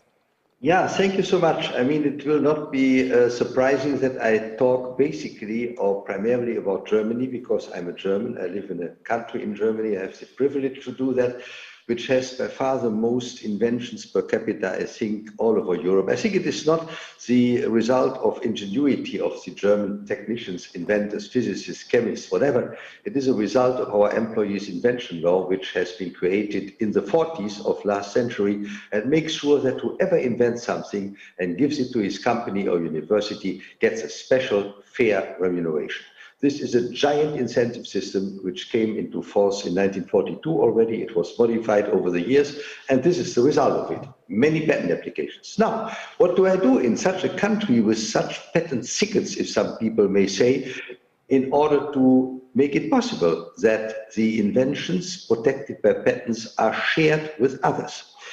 I would say there are two examples. You know all about the MP3 system, signal recording system, compressing system, which enables practically the compact disc revolution, which took place a long time ago. In more modern times, you come to OLEDs, so organic light emitting diodes. Both of these inventions were brought to mankind by the same system, namely innovation coming from a university or several universities, public research institutions, who had no means by themselves to bring this by production into certain products which could be shared with others and could be sold. but they were licensed. And we had this in MP3 times already. This was Max Planck Institute, Fraunhofer Association, other companies. They built a certain system which brought this technical revolution, a European revolution, to the world. We had this in the OLED times when the University of Dresden, some 10 years ago or so, one or two gifted inventors had this organic light emitting diode ideas. They were shared and put into a certain company. It is called Novalet at that time, now owned by Samsung since quite a while. Both these enterprises would never have taken place without strong patents and without licensing those patents after creating the innovation by licensing, by allowing others to use these inventions under fair condition to mankind. It would not have happened. The German government considers, particularly the Ministry of Economy, who considers itself as the custodian more or less of small and medium-sized enterprises in Germany, had such an importance given to licensing that in 2001, 2002 already, when university inventions in Germany became really university inventions, we had an absolute professor's privilege until February 2002, which did allow professors simply to keep their inventions, give it to industry individually, then universities got patent portfolios created. And the German Chancellery at that time, under Mrs. Merkel already, no, it was still Mr. Schröder, I think, he did one thing. They created a system of master agreements or model agreements which can be used by small and medium-sized enterprises unexperienced with licensing as licensors, with licensees, with universities as licensors, which can be used by industry as well as by universities to build cooperation and licensing, I would say, environments in which a steady flow of innovation from universities and other public research institutions can take place into small and medium-sized enterprises. On the 29th of June of this year, the Working Group for Industry University Cooperation at the Federal Ministry of Economy, which I chair since the ministry, but this working group since 2001, brings the newest edition of the so-called Master Agreements or Templates for Industry University Cooperation into the market. They are widely used, these agreements, in German industry and avoid the necessity for small, medium-sized entities, universities, who usually all have not just abundant of money, who has this in industry or wherever, and they can use these model agreements without going to expensive law firms, without asking legal advice of a high level, which is internationally otherwise pretty costly. I know this because I'm myself a member of such a firm. And what do? You go and take your template agreements. It is with a guide endorsed by the Ministry of Economy in Germany, and it is in English and German available. WIPO has it on its website, and it is the basis for licensing in Germany. Largely used also in other European countries. We have one member of the European Commission, Mr. von Wendland of DG Competition, always with us in our working group, so that we are sure that these model agreements in Germany can also be a model for other European countries. Licensing is, to finalize this, the basis for continuous technology transfer from public research institutions and universities to particularly small and medium-sized enterprises, both parties, both sides not having the otherwise necessary experience to create by themselves, by economically otherwise unbearable cost to bring together corporations. So in Germany, licensing at least plays a tremendous role to bring university and public research institution inventions into the public. And 80%, I would like to finalize with this, of the GDP in Germany do not come from beloved BASF or Siemens or Bayer or Daimler or whatever you name it. It is all small and medium-sized enterprises, about 80%. Enterprises with less than 1,000 employees, with maybe sometimes a few hundred employees, only at limited financial resources. Licensing is the basis. Otherwise, without the patents, no innovation created. Without licensing, no innovation shared. So tremendous importance from my personal perspective. Well, thank you very much, Heinz. So some strong arguments there for the success of the system in Germany in terms of generating value from universities and industry cooperation. I wonder then if we could pass to you, Audrey, and if you could talk about your own in-depth knowledge and experience of the patenting system in Asia, and also draw upon your experience as a previous president of LESI. Perhaps you could give your views on the Asia situation. Thank you. Thank you very much. Indeed, I concur with Heinz there that IP and IP licensing are the engines that enable technology and innovation to get to the marketplace for public good. Indeed, patents form the basis for technology transactions, whether it's licensing, sale, or collaboration. And I just wanted to highlight, a joint study in 2021 by the European Patent Office and the EU IPO, formerly OHIM, of 127,000 companies in Europe that show that businesses with prior patents are 22% more likely to grow and 9% more likely to experience high growth periods. Now, especially given post-pandemic, we need to look at economic recovery and economic growth. And such statistics are very critical in looking at viability because indeed, it keeps economies and countries going. And the odds grow higher if the company has filed, for example, a European patent. So referring to the ability, intent, and importance of securing regional or international patent protection. And this is the difference between companies thinking of just filing local and licensing local, or thinking a global marketplace.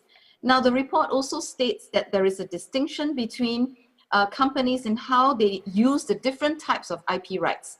And there's a premium experience. So it's the highest for patents, 36%, and then 21% for trademarks, and 32% for designs. Now, what I'm trying to highlight here is all these statistics and studies of these 127,000 companies confirm a positive association between IP rights ownership and economic performance. So indeed, we hear also earlier about WIPO statistics for Huawei. I'm delighted to see that Huawei is also leading the list of the top 25 largest applicants at the EPO and was #1 in 2022 with 3,544 applications. Second, Samsung, third, LG. So top 3 are from Asia, referring to the Asian context.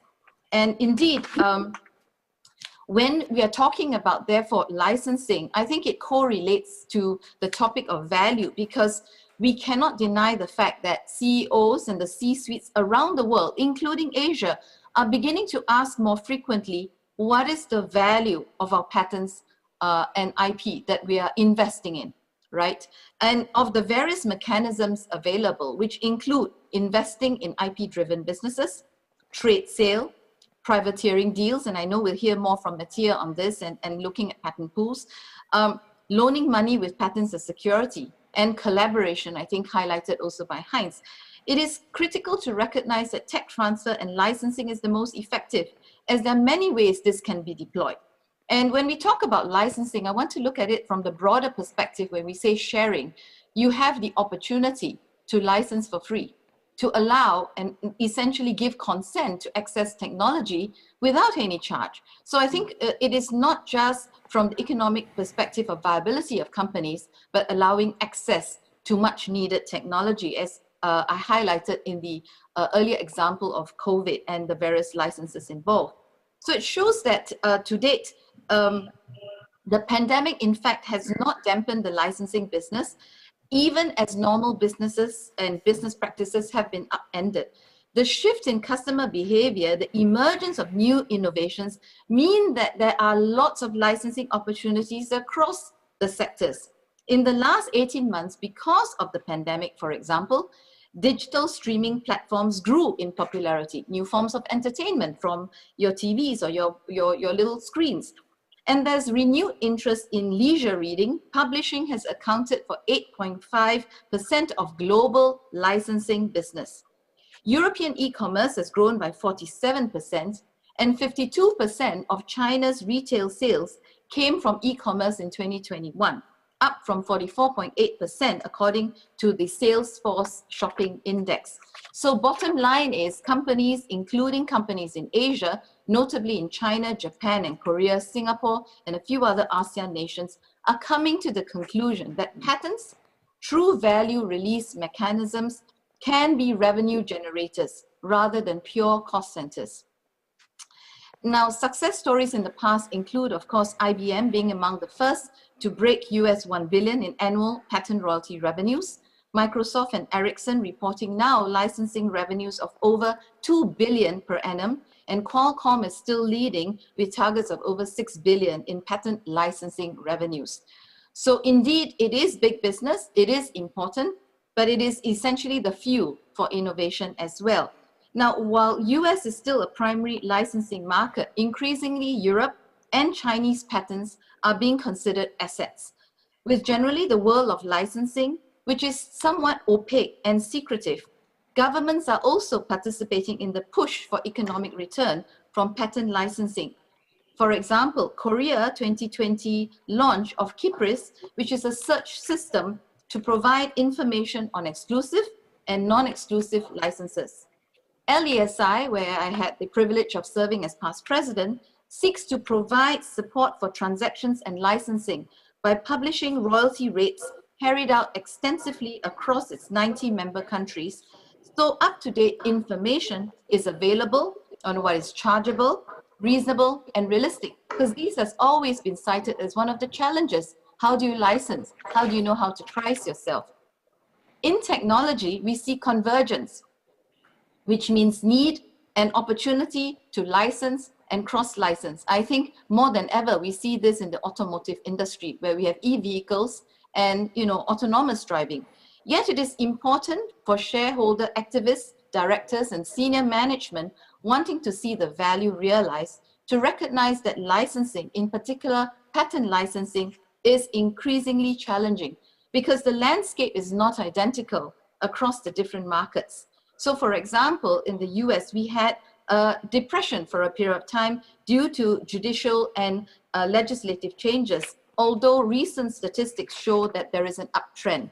Now, on the topic of standard essential patents, briefly touched on SEPs for short. Audrey, sorry, indeed, there was a time we're really running over time. Standard of patents, and correspondingly, assertion and licensing were easier if you just use a technical standard. However, working within a dynamic IP landscape means that recognition, this is not always static. For example, judicial decisions have rewritten in part those relating to FRAND. In some instances, FRAND commitments can become encumbrances in licensing. So while it is important, recent developments show that feature essential patents are important. So the unique characteristic of IP is that its value can change dramatically in how it's deployed. Paying $15 license fee for a chipset producer for a mobile phone that sells for $100 is very different as a value proposition for paying $15 royalty for use in autonomous driving. So essentially same patent, but vastly different values. So I know it's both an art and a science, and I could go on, but I'll stop here. Okay, great. Thank you very much. Very exhaustive. I think you've answered every question to do with IP. Thank you so much indeed. Perhaps we could come back to the studio now and over to you, Alan. So since you took over as head of Huawei's intellectual property department last year, can you brief us on the progress of Huawei's patent licensing work as well as Huawei's strategy goals for future patent licensing? Sure. I will brief. I'll be brief.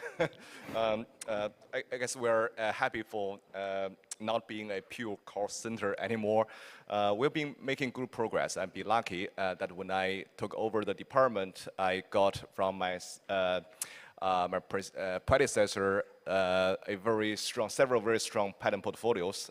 So our patent values are being recognized by the industry, and so they come to us and they ask for 5G patents, and we say, you haven't got a 5G product yet. I still want a 5G patent license from you. So the question is more, I guess, about the pricing. So that's what we are trying to resolve with our licensees. So we are making generally very good progress when discussing with our potential peers for licensing.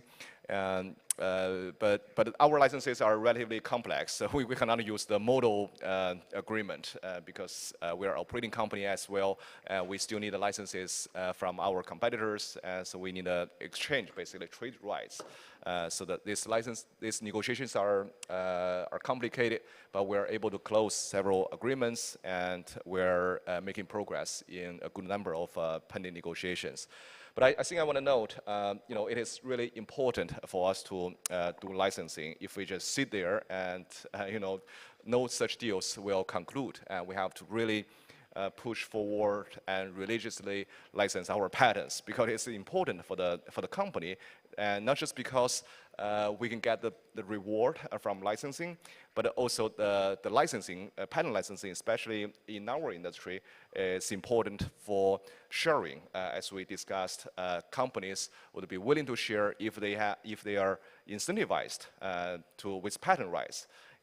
So for example, if they contribute to the standard, they cannot get anything in return, then they would be operating at a loss compared to these competitors not contributing, not sharing. So they would be operating at a much higher cost. Nobody, as a result, would be willing to share their technologies with the standard. So the standard will stall. And if the standards are stalled, then there will be no, after 5G, there will be no 6G. There will be no next generation. So the technologies will stall. Without standards, without this sharing, it will be difficult for the industry. So we really have to license our patent, not just for the amount of the royalty income, but also for the advancement of our industry. Thank you very much, Alan. Over to you, Mattia.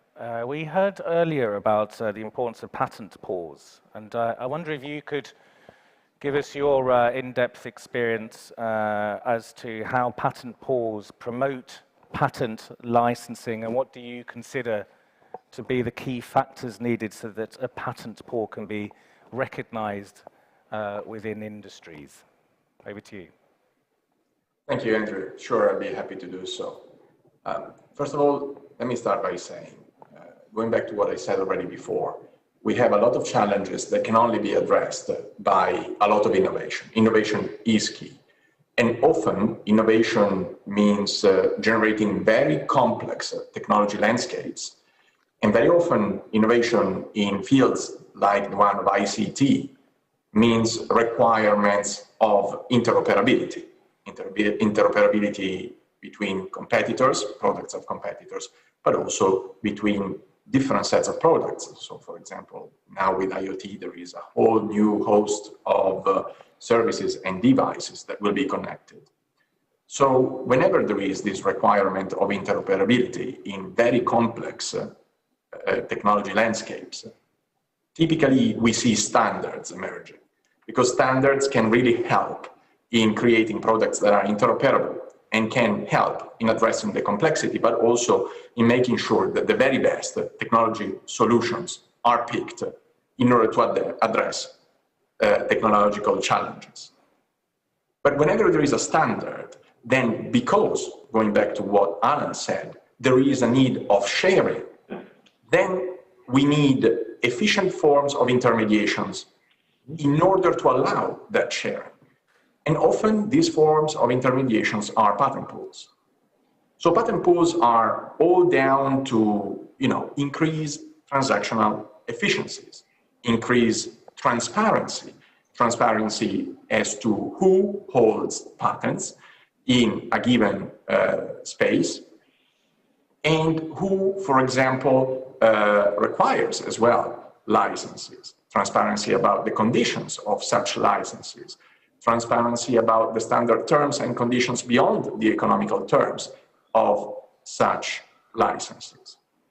But I think first and foremost, they enable a given amount of predictability on the side of potential licensees, on the side of implementers, predictability as to the cost of implementing that given innovation. And this is again key because it enables really people to adopt a technology faster without the worry as to what are going to be the costs associated with technology adoption. And patent pools really can enable all of this, which are fantastic efficiencies. To succeed, a patent pool needs, I would say, two things, primarily. On one side, it needs to represent true innovation. I go back again to what Alan said shortly before. It's important to have high-quality patents. And so a pool should represent only truly essential patents and should really encompass seminal technologies that have been truly enabling that technology to come to the market, that standard to come to the market. But on the other side, what we need in order to have a successful pool is to have a pool that can understand and read the market and can bring an offering that is suitable for the implementers to be adopted. Otherwise, there is going to be no technology adoption, and then the society will be orphaned of a technology that should have been otherwise available to the society. So it's very important that a patent pool, together with its constituencies, with the patent owners that have patents in that space, finds the right price point. So it's really about striking a balance between implementers and innovators, the interests of these two parties, to the benefit of the society. And everything is based on this efficient way of sharing. And patent pools over the years, in high tech, in ICT, they are present since the mid of the 90s, needed to innovate over time. And CISVEL not only is active since the mid of the 90s, we are actually active since 1982. This year marks our 40th anniversary. But what I can tell you is that we continuously innovated the way in which patent pools are run, are formed, because we want to be ever more efficient in the way we bring these technologies to the market. Patent pools generally are supported by governmental agencies, by regulators, and that is because they really foster the very essence of a FRAND license, of a friendly, reasonable, and non-discriminatory license. So this is why patent pools are important. Thank you very much, Mattia. Right, so I think final question to you, Patrick. Let's go macro, let's go global. Perhaps you could share your thoughts with us on this topic of deglobalization. This is one of the hot topics at Davos and the World Economic Forum this year. I wondered if you could give us some thoughts on how you think that's playing out. What would it mean for innovation, intellectual property sharing globally? Just some thoughts from you, please. Thank you. I'm happy to be with all of you because I can sense that the IP experts are actually starting to focus on creating a system which is globally working in order to allow joint innovation, which is the key, I think, of the success of what we have to do. So, because we are actually going into extremely difficult times, COVID has actually came when a kind of global wave of nationalism was overwhelming Europe and the world. So, and COVID came to reinforce this in many respects, because we have seen that there is no global or kind of global government solution that has actually worked, and that finally all the national states had to step in order to face that. So this is not such a good news, and this just points at the fact that we need to set up this governance as soon as possible. Otherwise, there is no way to meet the challenges which will come after COVID. I think COVID is just the first of all the miseries that mankind will get, since we have been to a point where the planet is at stake. So COVID is the first, and there will be a lot coming. I'm sorry for the next generations, but I think this is the way we are going. And so global governance is really something which matters a lot. So you have this rise of nationalism, and then you have this decoupling between the West and China, which is a catastrophe, which is really exactly what we should not do, you know? We have to work together to face these challenges, and this is a matter of survival. And instead of doing this, we are decoupling. So this is, how can this happen, really? And then you have this horrible situation in Europe where you have war. You know, war means the law is gone. Huh? The economy is moving to a point where what matters is to produce weapons and systems which are killing and destroying. It's not about creating 5G networks and having a kind of innovation worldwide that can benefit all of us. So the challenges are immense. I don't know if this works in English, but in French it's a very inspiring word. So the challenge is immense. So I think all what we can find out to make sure that we are ensuring joint innovation is absolutely useful. And when I listen to you, I have the feeling that actually you come with systems which are enabling this, which are enabling people to do joint innovation, leading to situations where you have win-wins and you don't have a situation where one is picking everything and let the other, you know, losing its investment or whatever. So, and in that respect, I'm very interested to be in Huawei today, because I have the feeling that in this kind of basic questions we have on IP today, there is one champion in China in innovation. This is Huawei.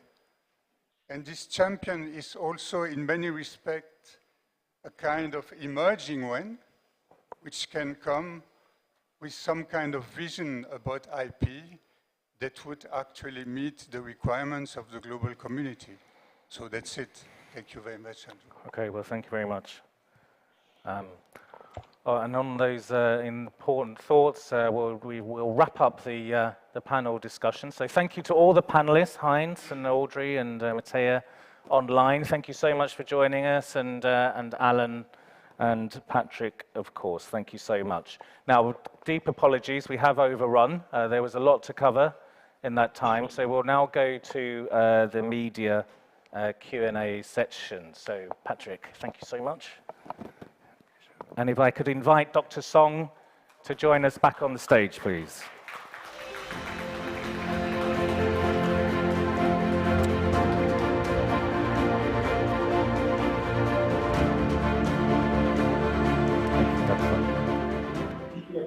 Okay, if we can be seated. Apologies again for that overrun.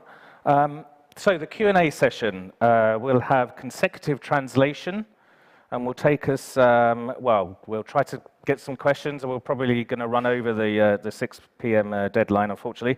Dr. Song and Alan will be answering your questions in Chinese, and our interpreter, Rian Liu, here will help translate them into English. So just a few housekeeping points before that. If you would like to ask a question, please raise a hand in the audience, and when I acknowledge you, we will bring a microphone to you so we can hear you clearly. For those of us joining online, please press the button to raise your digital hand. We will unmute you when you are called upon to ask a question. Please ensure you keep your video on if you are expecting to ask a question. We will allow one question to each journalist to allow us to get as many questions as possible in the time allocated. And for everyone, whether online or offline, please state your name and the organization you represent before you start your question. Please ask your questions in either English or Chinese. Our interpreter will translate your question accordingly. So, would anyone like to ask a question? Okay, perhaps we'll go to the lady in the third row, I think, in the green dress. Hi, thanks for taking the question. I'm a reporter Biran with CGTN, and I'd like to ask, what has Huawei done to protect the intellectual property besides the licensing you've just talked about, and how successful has it been? 您好，我是总台 CGTN 的记者毕然，在这里想请问两位华为在知识产权保护方面做出了哪些努力，迄今有怎样的贡献？谢谢。华为一直以来持续在创新上这个投入，就是我们实际上一直每年超过10%的收入投入到研发，然后去年我们其实达到了22.4%的研发投入。这个我们整个研发投入在业界是排名是第2的。这些研发投入的结果就会产生大量的这个创新成果，而这些创新成果也会转化成知识产权。然后我们非常愿意把这些我们的创新成果，跟产业界来分享，所以我们与产业界的主要的这个合作伙伴，主要的参与者，会形成专利许可和交叉许可的这些活动。然后，因为我们也是在非常重要的这个4G、5G 标准中的主要的基本专利持有人，然后我们对于这个标准在不断的表现出这种先进性、领先性上，引领产业发展上，也做出我们的这个贡献。那这些活动实际上都是最终的结果是有利于产业的发展，有利于消费者。Huawei has been maintaining a high intensity in our investments in innovation. Every year, we are investing at least 10% of our sales revenues back into the R&D activities. In 2021 alone, our investments in R&D accounted for 22.4% of our revenue. In the industry, Huawei has ranked the second in terms of the R&D investment intensity. Thanks to these heavy investments in R&D, we have been generating a lot of innovations, in which will then be converted into the intellectual property rights. We're willing to share our innovations with the industry, and we have engaged with the main partners in the industry and other industry players in the licensing activities and cross-licensing arrangements. Huawei is also a very important patent holder for the 4G and 5G standard essential patents. And all of these are part of our contribution to helping with the advancement of the standards, as well as facilitating the leading technologies in the industry. All of these activities are very positive, not only for the industry, but also for the consumers as well. 我补充一句，松哥，就是我觉得咱们今天的活动哈，其实也是我们做的工作之一哈。因为我们是希望宣传专利许可的这个价值，宣传专利的价值。我们在国内有时候说到这个专利的时候，往往就说到专利大棒，说到专利壁垒，好像专利是一个坏东西。但我们希望呢，通过这些宣传活动哈，也能够让我们业界哈，不光是国内，包括海外哈，能够逐渐也形成一个意识。专利呢许可会有问题，专利的这个诉讼纠纷分呢可能会有些问题，但是呢，专利这个制度的话本身是非常有益的，而且对我们产业的发展的话是非常非常关键的。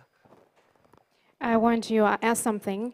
Well, today's event is actually a part of my job responsibilities here. And we want to help people understand the value of patent licensing and the benefits of patents. Sometimes when we talk about a patent domestically, people associate it with stakes and barriers to progress. But as a matter of fact, we want to use events like this to help people better understand the value of patents and licensing. It's true that there are litigations and there are disputes coming out of the patent licensing, but the patent system itself is something very positive, and it's essential to pushing for more progress in the world.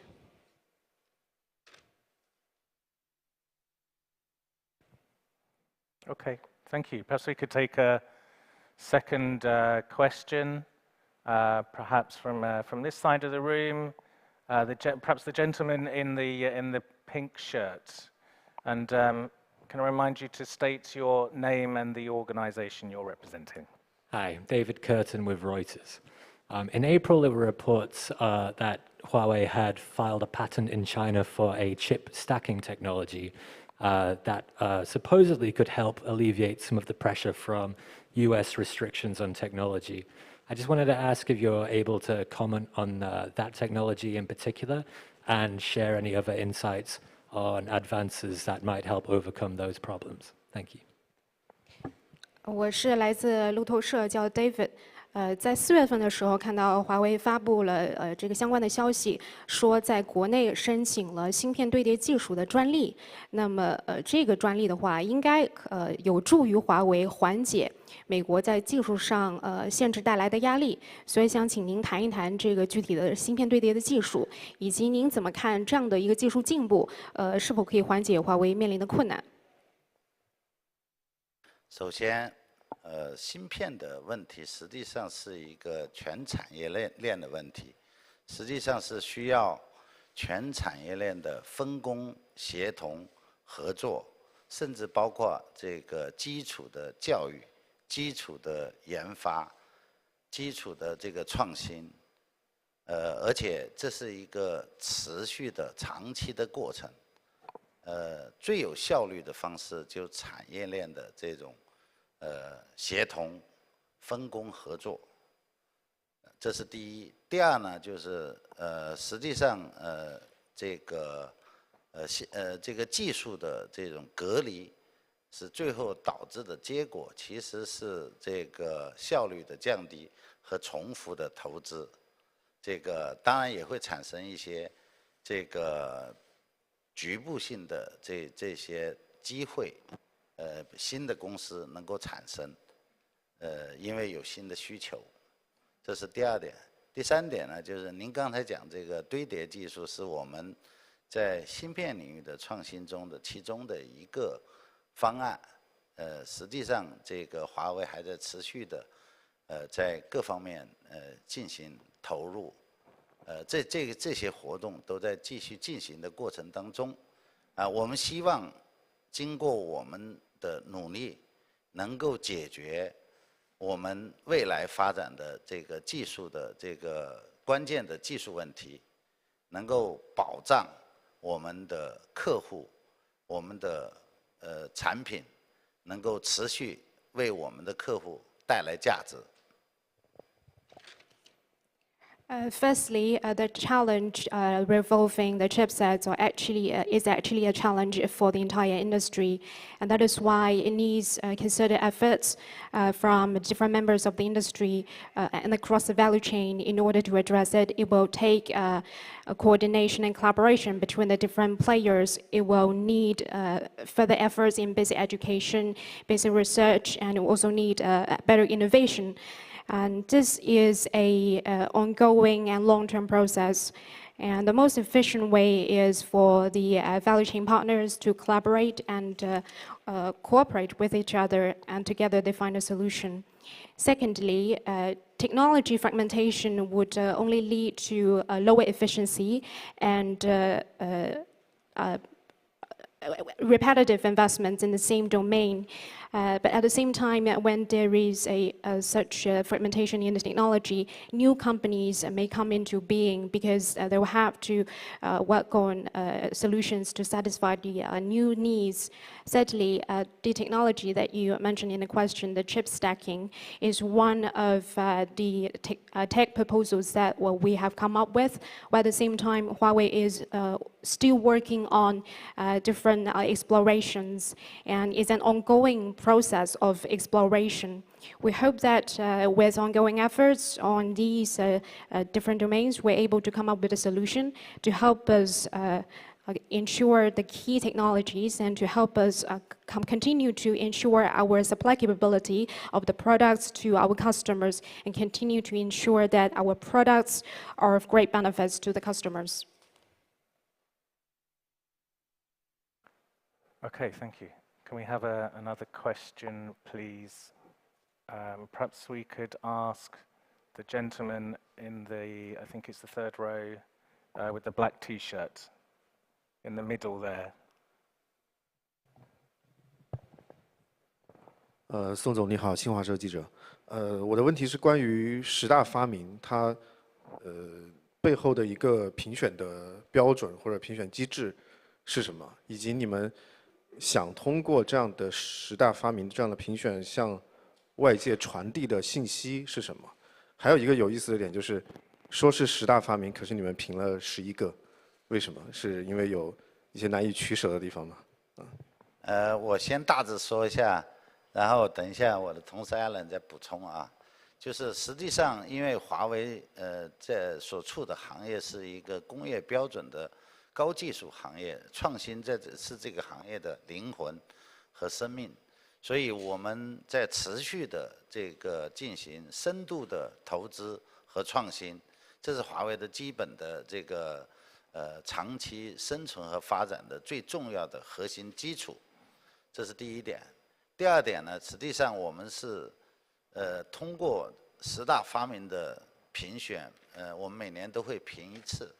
这样就会彰显我们对于重要的这个发明，以及这个导向的牵引，然后我们鼓励更多的。今天我们看到我们这些发明的很多发明家都是非常年轻的一代，就是我们也鼓励我们新一代的这些年轻的这些创新者，能够不断的涌现出来，能够为我们长期的可持续的创新奠定一个我们的人才的基础，因为实际上创新的核心是人，然后我们通过鼓励这些人来形成一种导向，来进一步鼓励我们公司10多万研发人员来这个争先恐后的进行创新，然后开发出有价值的产品，有实用价值的解决方案。所以我们的基本初衷是在这里，然后至于10大发明的具体评议，我们请艾伦来回答啊。谢谢。The question is from the Xinhua News, and Dr. Song, today you talk about the top 10 inventions. I would like to understand how did you evaluate the inventions and then come up with the top 10? What's the message that you're trying to get across to the public when you are having a top 10 invention program? But actually, you have come up with 11. So, what were the reasons? What were the specific reasons why you found it harder to drop some of them? And Dr. Song answers as follows. Firstly, Huawei is working in an industry with very intensive industrial standards, and innovation is at the core of such a business. We make sure that we continue to make very heavy investments in research and innovation, because we believe this would help us lay down a very solid foundation for our long-term survival and long-term development. Secondly, every year we select top 10 inventions from a number of applications, and this is a way to show our position and how we appreciate the inventions. And as you can see, the inventors, they are very young, incredibly young. What we're trying to do is to encourage young people to to invent with even more passion. We hope that they can be even more motivated, and we hope that we can see more talent of this kind, so that when they continue to innovate, we're able to see more results from their innovating activities. We believe talent is at the core of innovation, and we really would like to motivate more talent to engage in these activities. So at the same time, we believe this will send a message to our R&D employees. We've got over 100,000 R&D employees. We think that such an annual event will be also motivating to them. And that is why we have this mechanism, and we want to encourage innovation. We want to have more innovation so that we can continue to have competitive products and solutions that actually deliver benefits to the users. Now, I would like to hand it over to Alan to talk about the specifics about how we come up with the top 10 inventions. 我们那个我稍微纠正一点，我们是每2年评一届哈，就是所以其实就是头1年的话是一年一届，但第二届开始的话，我们是每2年一届。实际上我们这个我觉得应该说 Top 10 Invention 的这个分量是非常重哈。我们这个评选的过程的话呢，也是比较漫长的。就我们这一届的这个评审哈，实际上是去年评的。他通过了各个研发部门哈，我们因为公司有很多研发部门，相对独立，然后他们相对独立的推选，然后相对独立的这个评选到这个他们推荐到这个候选的这个专利。实际上我们是专利包哈，就每一个发明的话，后边可能都是多件专利，而且都是相对比较新的专利。我们不会把那个非常老的专利的话拿过来评，因为我们这个评选的话是面向是鼓励我们相对比较这个新的这个发明。然后我们这届这个发明的话呢，可能确实是有一个这个大家觉得会引发问题的地方，就是我们有11个，这也是我们评选的这个方式导致的哈。那个我们推选出来之后呢，这些个备选发明呢，会在我们一个评选会议上大家进行公开的这个投票。就是我们每个人的话呢，就是我们有一个我们公司的话有一个叫专利委员会哈，叫 Patent Rights Board 或 PRB 哈。然后这个 PRB 的话都是各个业务领域里边做这个专利工作的这个资深的这个专家哈。他们看过的专利，看过的发明。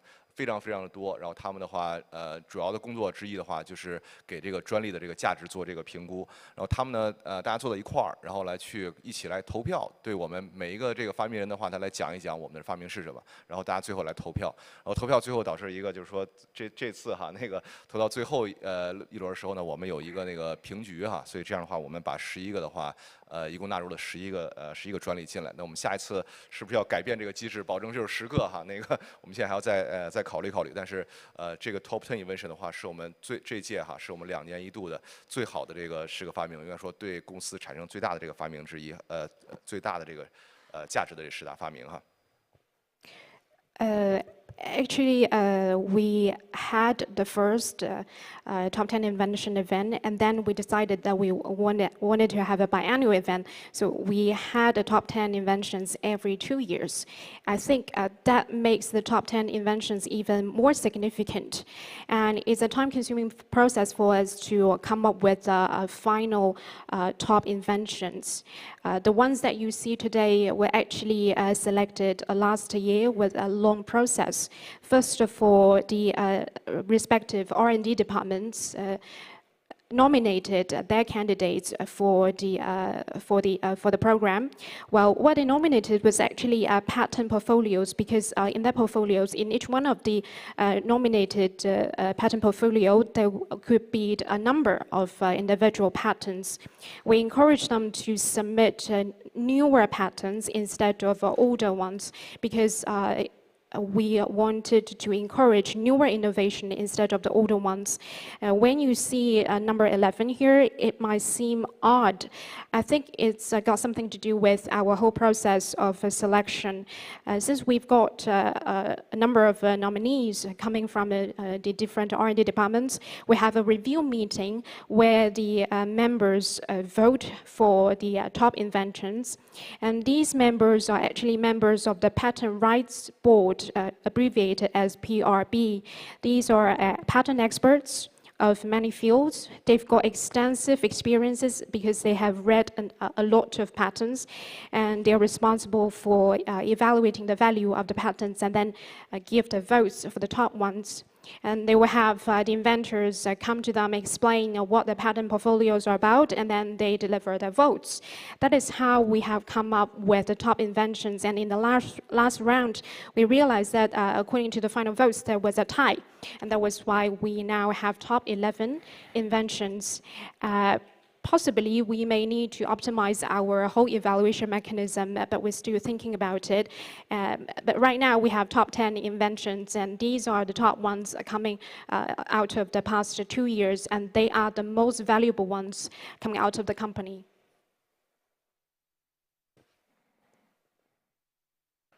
Okay, thank you very much. We've got a lot of people online, so I think we can probably take one more question within the audience. Perhaps we'll go to the left side and the lady in the second row there. Thank you. Eva Doe from the Washington Post. So for Dr. Sohn and Mr. Fen, for both of you, you've been at Huawei for more than 20 years. So I'd be interested to hear from each of you a little about your journey at the company over the years and what you would consider the biggest challenges you faced in your careers. Thanks. 这个问题是来自于《华盛顿邮报》的，想请问宋博和这个范总两位啊，你们在华为都是有20多年工作经验了，想听两位各自谈一谈，你们的整个这个职业生涯的这个历程，在你们这个职业生涯当中面对过的最大的挑战是什么？我是1996年加入华为的，就是我加入华为的时候，华为只有2000人。 这个现在我们大概应该20万人左右，我们光研发人员就超过10万加的人员。应该说，这个因为我比较长的时间在主管这个知识产权、法律合规的工作。我们是一家100%的这个。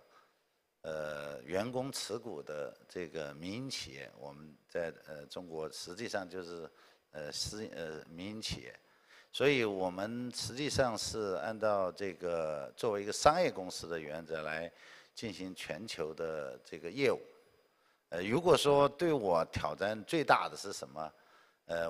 我觉得最大的就是把法律问题、技术问题和商业问题政治化。 这是我们最挑战的问题。然后我们希望法律问题归法律问题，技术问题归技术问题，商业问题归商业问题。我觉得这才是回归这个本来自然的逻辑。但是现在我们面临确实这个挑战是非常巨大的，这样。 I joined Huawei in 1996. At that time, there were only 2,000 employees, as opposed to what we have right now, about 200,000 employees, among which over 100,000 are R&D employees. I spent a very long time of my journey here in functions such as IPR, law, and compliance. Huawei is a private company 100% owned by its employees. We are a business organization running global business operations. The biggest challenge to me would be the politicalization of legal, technical, and commercial issues. I do believe that they should not be conflated together, and I believe that the legal issue, technical issue, and commercial issues should be dealt with according to the essence and the nature of the issues, and that's the right logic and approach to these problems. And these are indeed the biggest challenges I'm faced with right now. 我是99年进入公司的哈，我在研发和市场部门的话呢，工作了差不多6年左右，然后到05年的时候加入到知识产权部。我觉得我在公司的这个20来年的这个过程中哈，可能不同的阶段我们遇到的挑战也有点不太一样哈。在05年我加入知识产权部的时候呢，那时候公司呢在强调的是这个自保哈，就是对我们最大的挑战叫做自保，就是 freedom to operate。如果是英文的话，可能是 freedom to operate。因为在05年之前的话呢，我们开始已经进入到国际市场，那时候我们就面临很多这种许可交费的这个主张，甚至我们能不能在这个比如说进入欧洲市场的这样一种问题。所以那时候的话，我们最主要的问题的话是 freedom to operate。那我们那时候可能最主要工作就是积累一定数量的这个专利，这样的话能够就是去平衡一些这种对外的风险吧。因为不同的这个公司可能反应可能也不太一样哈，有些公司可能就说，哎，专利是个坏东西，专利是个坏东西，然后我们就是不交钱。我们实际上是华为公司是交了很多钱，交了钱，但是呢，我们也还投入研发，然后去做我们自己的这个标准专利的这个工作。所以这是05年之后的这段时间的挑战。到了那个10年之后的话呢，因为我们持续的在投入嘛，我们发现我们也有那个领先的机会哈，所以那时候的话呢，我们是希望能够在一些个关键的领域哈，比如说我们5G 的领域的话，能够取得这个专利的这个领先，所以这个的话可能是后边这10年我们最主要的这个工作哈。我们当时把我们所有的这知识产权部的这个资源都投到一段时间哈，那个很多资源，大部分资源都投到这个5G 的这个标准专利工作当中去，这是后边这段时间的挑战。那最新的这挑战哈，我觉得就是最近这几年，其实包括宋博讲的，包括刚才那个奈斯大使哈讲到的。其实我们现在目前问到的就是这政治化的问题，或者说是 decoupling 的问题，因为这块的话带给我们很多这个技术的这个不确定性哈。我们一些技术的话本来是应该共享的，结果现在没法共享了，别人不共享给我们了，我们共享给别人，别人也不共享给我们了。然后我们可能还有一个未来的这个标准的这个问题，是不是能够有一个未来的统一的标准，像我们以前这样有一个未来的一个统一的国际标准，这都是我们现在面临的一些个不确定性哈。我们希望还是呼吁哈，我们的这知识产权的工作的话，或者知识产权这个制度的话，是一个国际的一个制度哈。我们有这么多国际条约在这里头，对吧？我们是一个国际协同的这么一个制度。这些技术发明出来、产生出来的话，是为全世界可以使用的，啊，不应该是把它给地域化、把它给政治化哈。这是我们目前面临的最主要的问题。谢谢。I joined Huawei in 1999, and for the first 6 years, I worked in R&D and the sales departments. And then in 2005, I joined the IPR department. I have been working for the company for over 20 years, and in different stages, we were faced with. I was faced with different challenges. When I joined the IPR department in 2005, at that time, the biggest challenge for the company was to gain the freedom to operate. Because around 2005, Huawei entered into the global market. By that time, we were faced with other companies' claims of rates as well as licensing rights. So at that time, we were tackling the issue of how to enter into the European market, for example. So at that time, the biggest challenge was how to gain the freedom to operate. And then we also invested in amassing patents of ourselves in order to mitigate some of the risks. At that time, different companies responded to the situation in different ways. Some companies thought that, well, patents were just evil, and they just resorted to the approach that they refused to pay, but we opted for a different approach. Huawei was willing to pay for the licenses for the patents that we use, while at the same time we started to invest in our own R&D efforts because we would like to enhance our capabilities in standardization and patent. After 2010, because of the continuous investments in R&D and the patent domains, we started to see there might be an opportunity for us to lead in some of the fields. And we hope that we could build up some leading position in technology fields such as 5G and patents in this technology domain. And that is why for the ensuing 10 years, we attached great importance to the 5G patent work, and a lot of resources from the IPR department was put into the 5G pattern and capability built up. The most recent challenge, as Dr. Song has pointed out, is the politicalization or the decoupling trends that are emerging. And all of these are indeed the latest challenges. And in a world like this, even when we're willing to share our patent technologies, others refuse to share. So it's pretty negative. And in this case, if there were to be a decoupling of technologies, it would also disrupt unified standards. In the past, we have benefited from unified standards, global standards, and that is why we would like to advocate and call for positive efforts in this regard. The existing IP systems is a global ones, and is backed by a number of international inventions. And the technologies that have been developed should serve for global good. They should not be fragmented, and they should not serve for political purposes. Okay, thank you very much. So let's go online. Thanks very much to the room.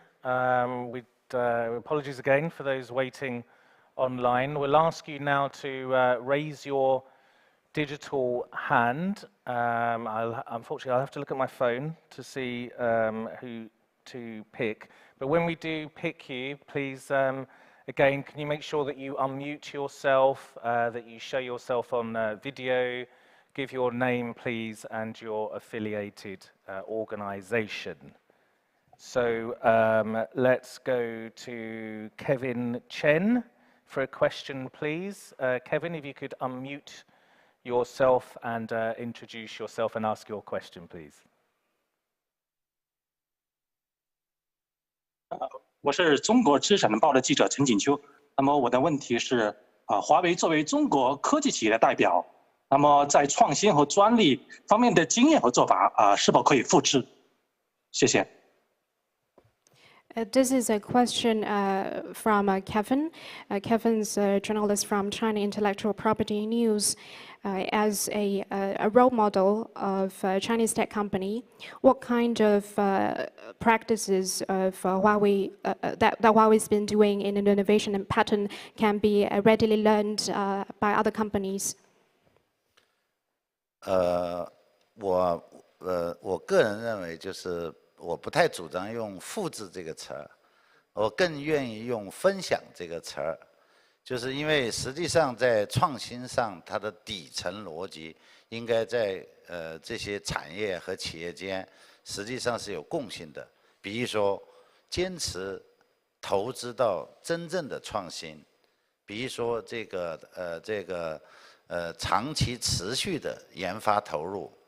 比如说深度的研究开发的这个人才的构建，然后比如说专利的知识产权的这种作业能力和作业流程的构建，像这些方面，其实产业和企业界都有共性。我们是非常愿意跟不同的企业、不同的产业进行交流分享这些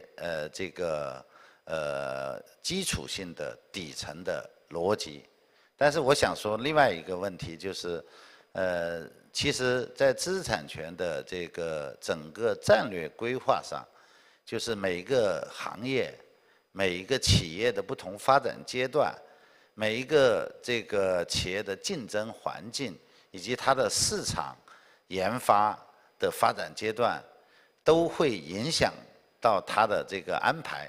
所以，其实不能简单的用复制的这个逻辑，而应该借鉴这个思想的最核心的底层逻辑，可能这才是最重要的。 I don't think that there can be lessons that can just readily copied by other companies so that they can succeed in these domains. I think that a better way to describe the way to do it is to share our lessons. I believe the companies do have something in common in terms of the underlying logic for innovation. For example, the companies will need to be very firm in their investments in innovation. They need to engage in R&D activities for a very long time with consistent efforts. They will have to build up their research talent. They will have to build up refined processes, workflows, and capabilities for patent and IPR. All of these are the common things and the underlying logic that businesses will have to follow in order to succeed. I would say these are the common recipes for success for the companies. So I think that we're happy to exchange views and share our lessons learned in this regard, the underlying logic and some of the basic things that we have done right. Regarding IP strategy and planning, I think that when the companies are in different stages of development, they've got a different climate for competition, they've got different marketing landscape, they've got different R&D capabilities. They will have to come up with a differentiated IP strategy and planning. There is no way we can simplify the question and just copy the practice of another company. So I think that it's a better way to say that we can exchange views on the underlying logic and lessons learned. That is the way to help with other companies' innovation. Okay, thank you. So in the interest of time, I think we will take one more question online. Let's have Marcel. Perhaps Marcel, if you could unmute yourself and quickly introduce yourself and your affiliated organization, please, and ask your question. 谢谢中国日报记者。想问一下宋总，就是华为去年公布了 5G 手机的专利许可费，目前在 5G 许可收费方面有哪些最新的进展？ This is a question from China Daily. It's a question addressed to Dr. Song. Last year, Huawei announced your royalty rates for 5G handsets. So I wonder, what's the progress in that regard of collecting the royalty rates from the 5G handsets? 应该说，华为还是一家主要是以产品经营的公司。 所以我们的主要的经营的收入的来源还是这个产品经营，然后专利和知识产权的其中一个最重要的这个责任是保护我们全球产品经营的这种安全。那么这是第一点。第二点呢，就是说，因为我们是这个5G 等这些 技术的这个主要专利持有人，就是我们既有责任、权利，也有义务，来这个把这些专利，特别是标准专利，按照公平、合理、无歧视的原则许可给产业界的相关公司，形成我们的交叉许可。那我们去年这个发布了我们5G 专利的许可的基本的政策，我们也这个有一个计划。那么这个计划从今年的角度来看，基本上是实现了我们去年的这个计划，而且呢可能还这个有更多的产业和行业界的公司跟我们达成了许可和交叉许可协议。然后这些活动仍然在进行过程当中。 我相信越来越多的这个我们这个，比如说我们 ICT 行业的公司会跟我们达成这种许可和交叉许可的协议。同时，因为这个万物互联的世界，然后我们其他的一些行业也会进入到我们这些许可和交叉许可，比如说未来的网联汽车、智能汽车。 那么这个连接会变成是一个智能，会变成是一个重要的技术。那么在这方面，这个我相信我们也有合作的这种这种空间。我们希望华为是用开放、透明、合作和合理的方式，来跟我们的相关的产业来构建这样的一个健康的生态产业生态环境。 Huawei's main business is reliant on the products and solutions.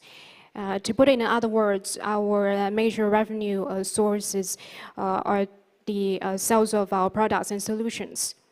One of the purposes of our efforts in patents and IPRs is to safeguard our products and solution business. That is the first point. Secondly, Huawei is a major patent holder for technologies such as 5G and others. It is our responsibility and obligation and right to have friend licensing of SEPs with other players in the industry, including licensing arrangements and cross-licensing arrangements. In 2021, we announced our licensing plan and approaches. Looking at that plan we announced last year, we can say that we have fulfilled the plan we made. We may even look forward to more because we believe that there may be more licensing and cross-licensing agreements that we can potentially enter into with companies in more sectors and industries. This is indeed an ongoing process. And so far, we have already reached agreements with more and more companies in the ICT domain. And in the future, in a fully connected, intelligent world, we believe that there are chances for us to enter into licensing and cross-licensing agreements with companies from a lot more sectors. For example, in the field of connected cars, because in the future, the connectivity and intelligence will be very essential technologies to the connected cars, and there will be room for further cooperation in this regard. We always hold on to the principle of openness, transparency, cooperation, and doing it in a reasonable way. And it is our goal to join hands with other companies in the industry to build a healthy ecosystem. Right, thank you. That's all for today. If you have any further questions, please feel free to approach Huawei's communications team for assistance. I hope you will join me in thanking our speakers, Dr. Songlu Ping, the Chief Legal Officer, and Alan Fanacors, Head of the Intellectual Property Department of Huawei. Our interpreter, Rihanna Liu, plus all the other interpreters for different languages, and the conference team. It's always a huge team behind these types of events, working behind the scenes, as well as all of you for joining us here in the studio and online. Hopefully one day we'll all be able to congregate again. But until then, wish you a very good day. 今天的论坛到此结束。那么如果大家还有其他的问题，请联系华为的沟通团队。非常感谢今天所有的发言人，包括华为首席法务官宋柳平博士、华为知识产权部部长樊仲先生感谢这个 Q&A 的翻译以及同传部分多语种的翻译，也感谢会务组辛勤的工作，感谢大家在线上线下的方式参与我们今天的论坛。那么希望我们以后再会。那么今天非常感谢大家参加我们本次的 IPR 论坛。 Thank you, Dr. Great.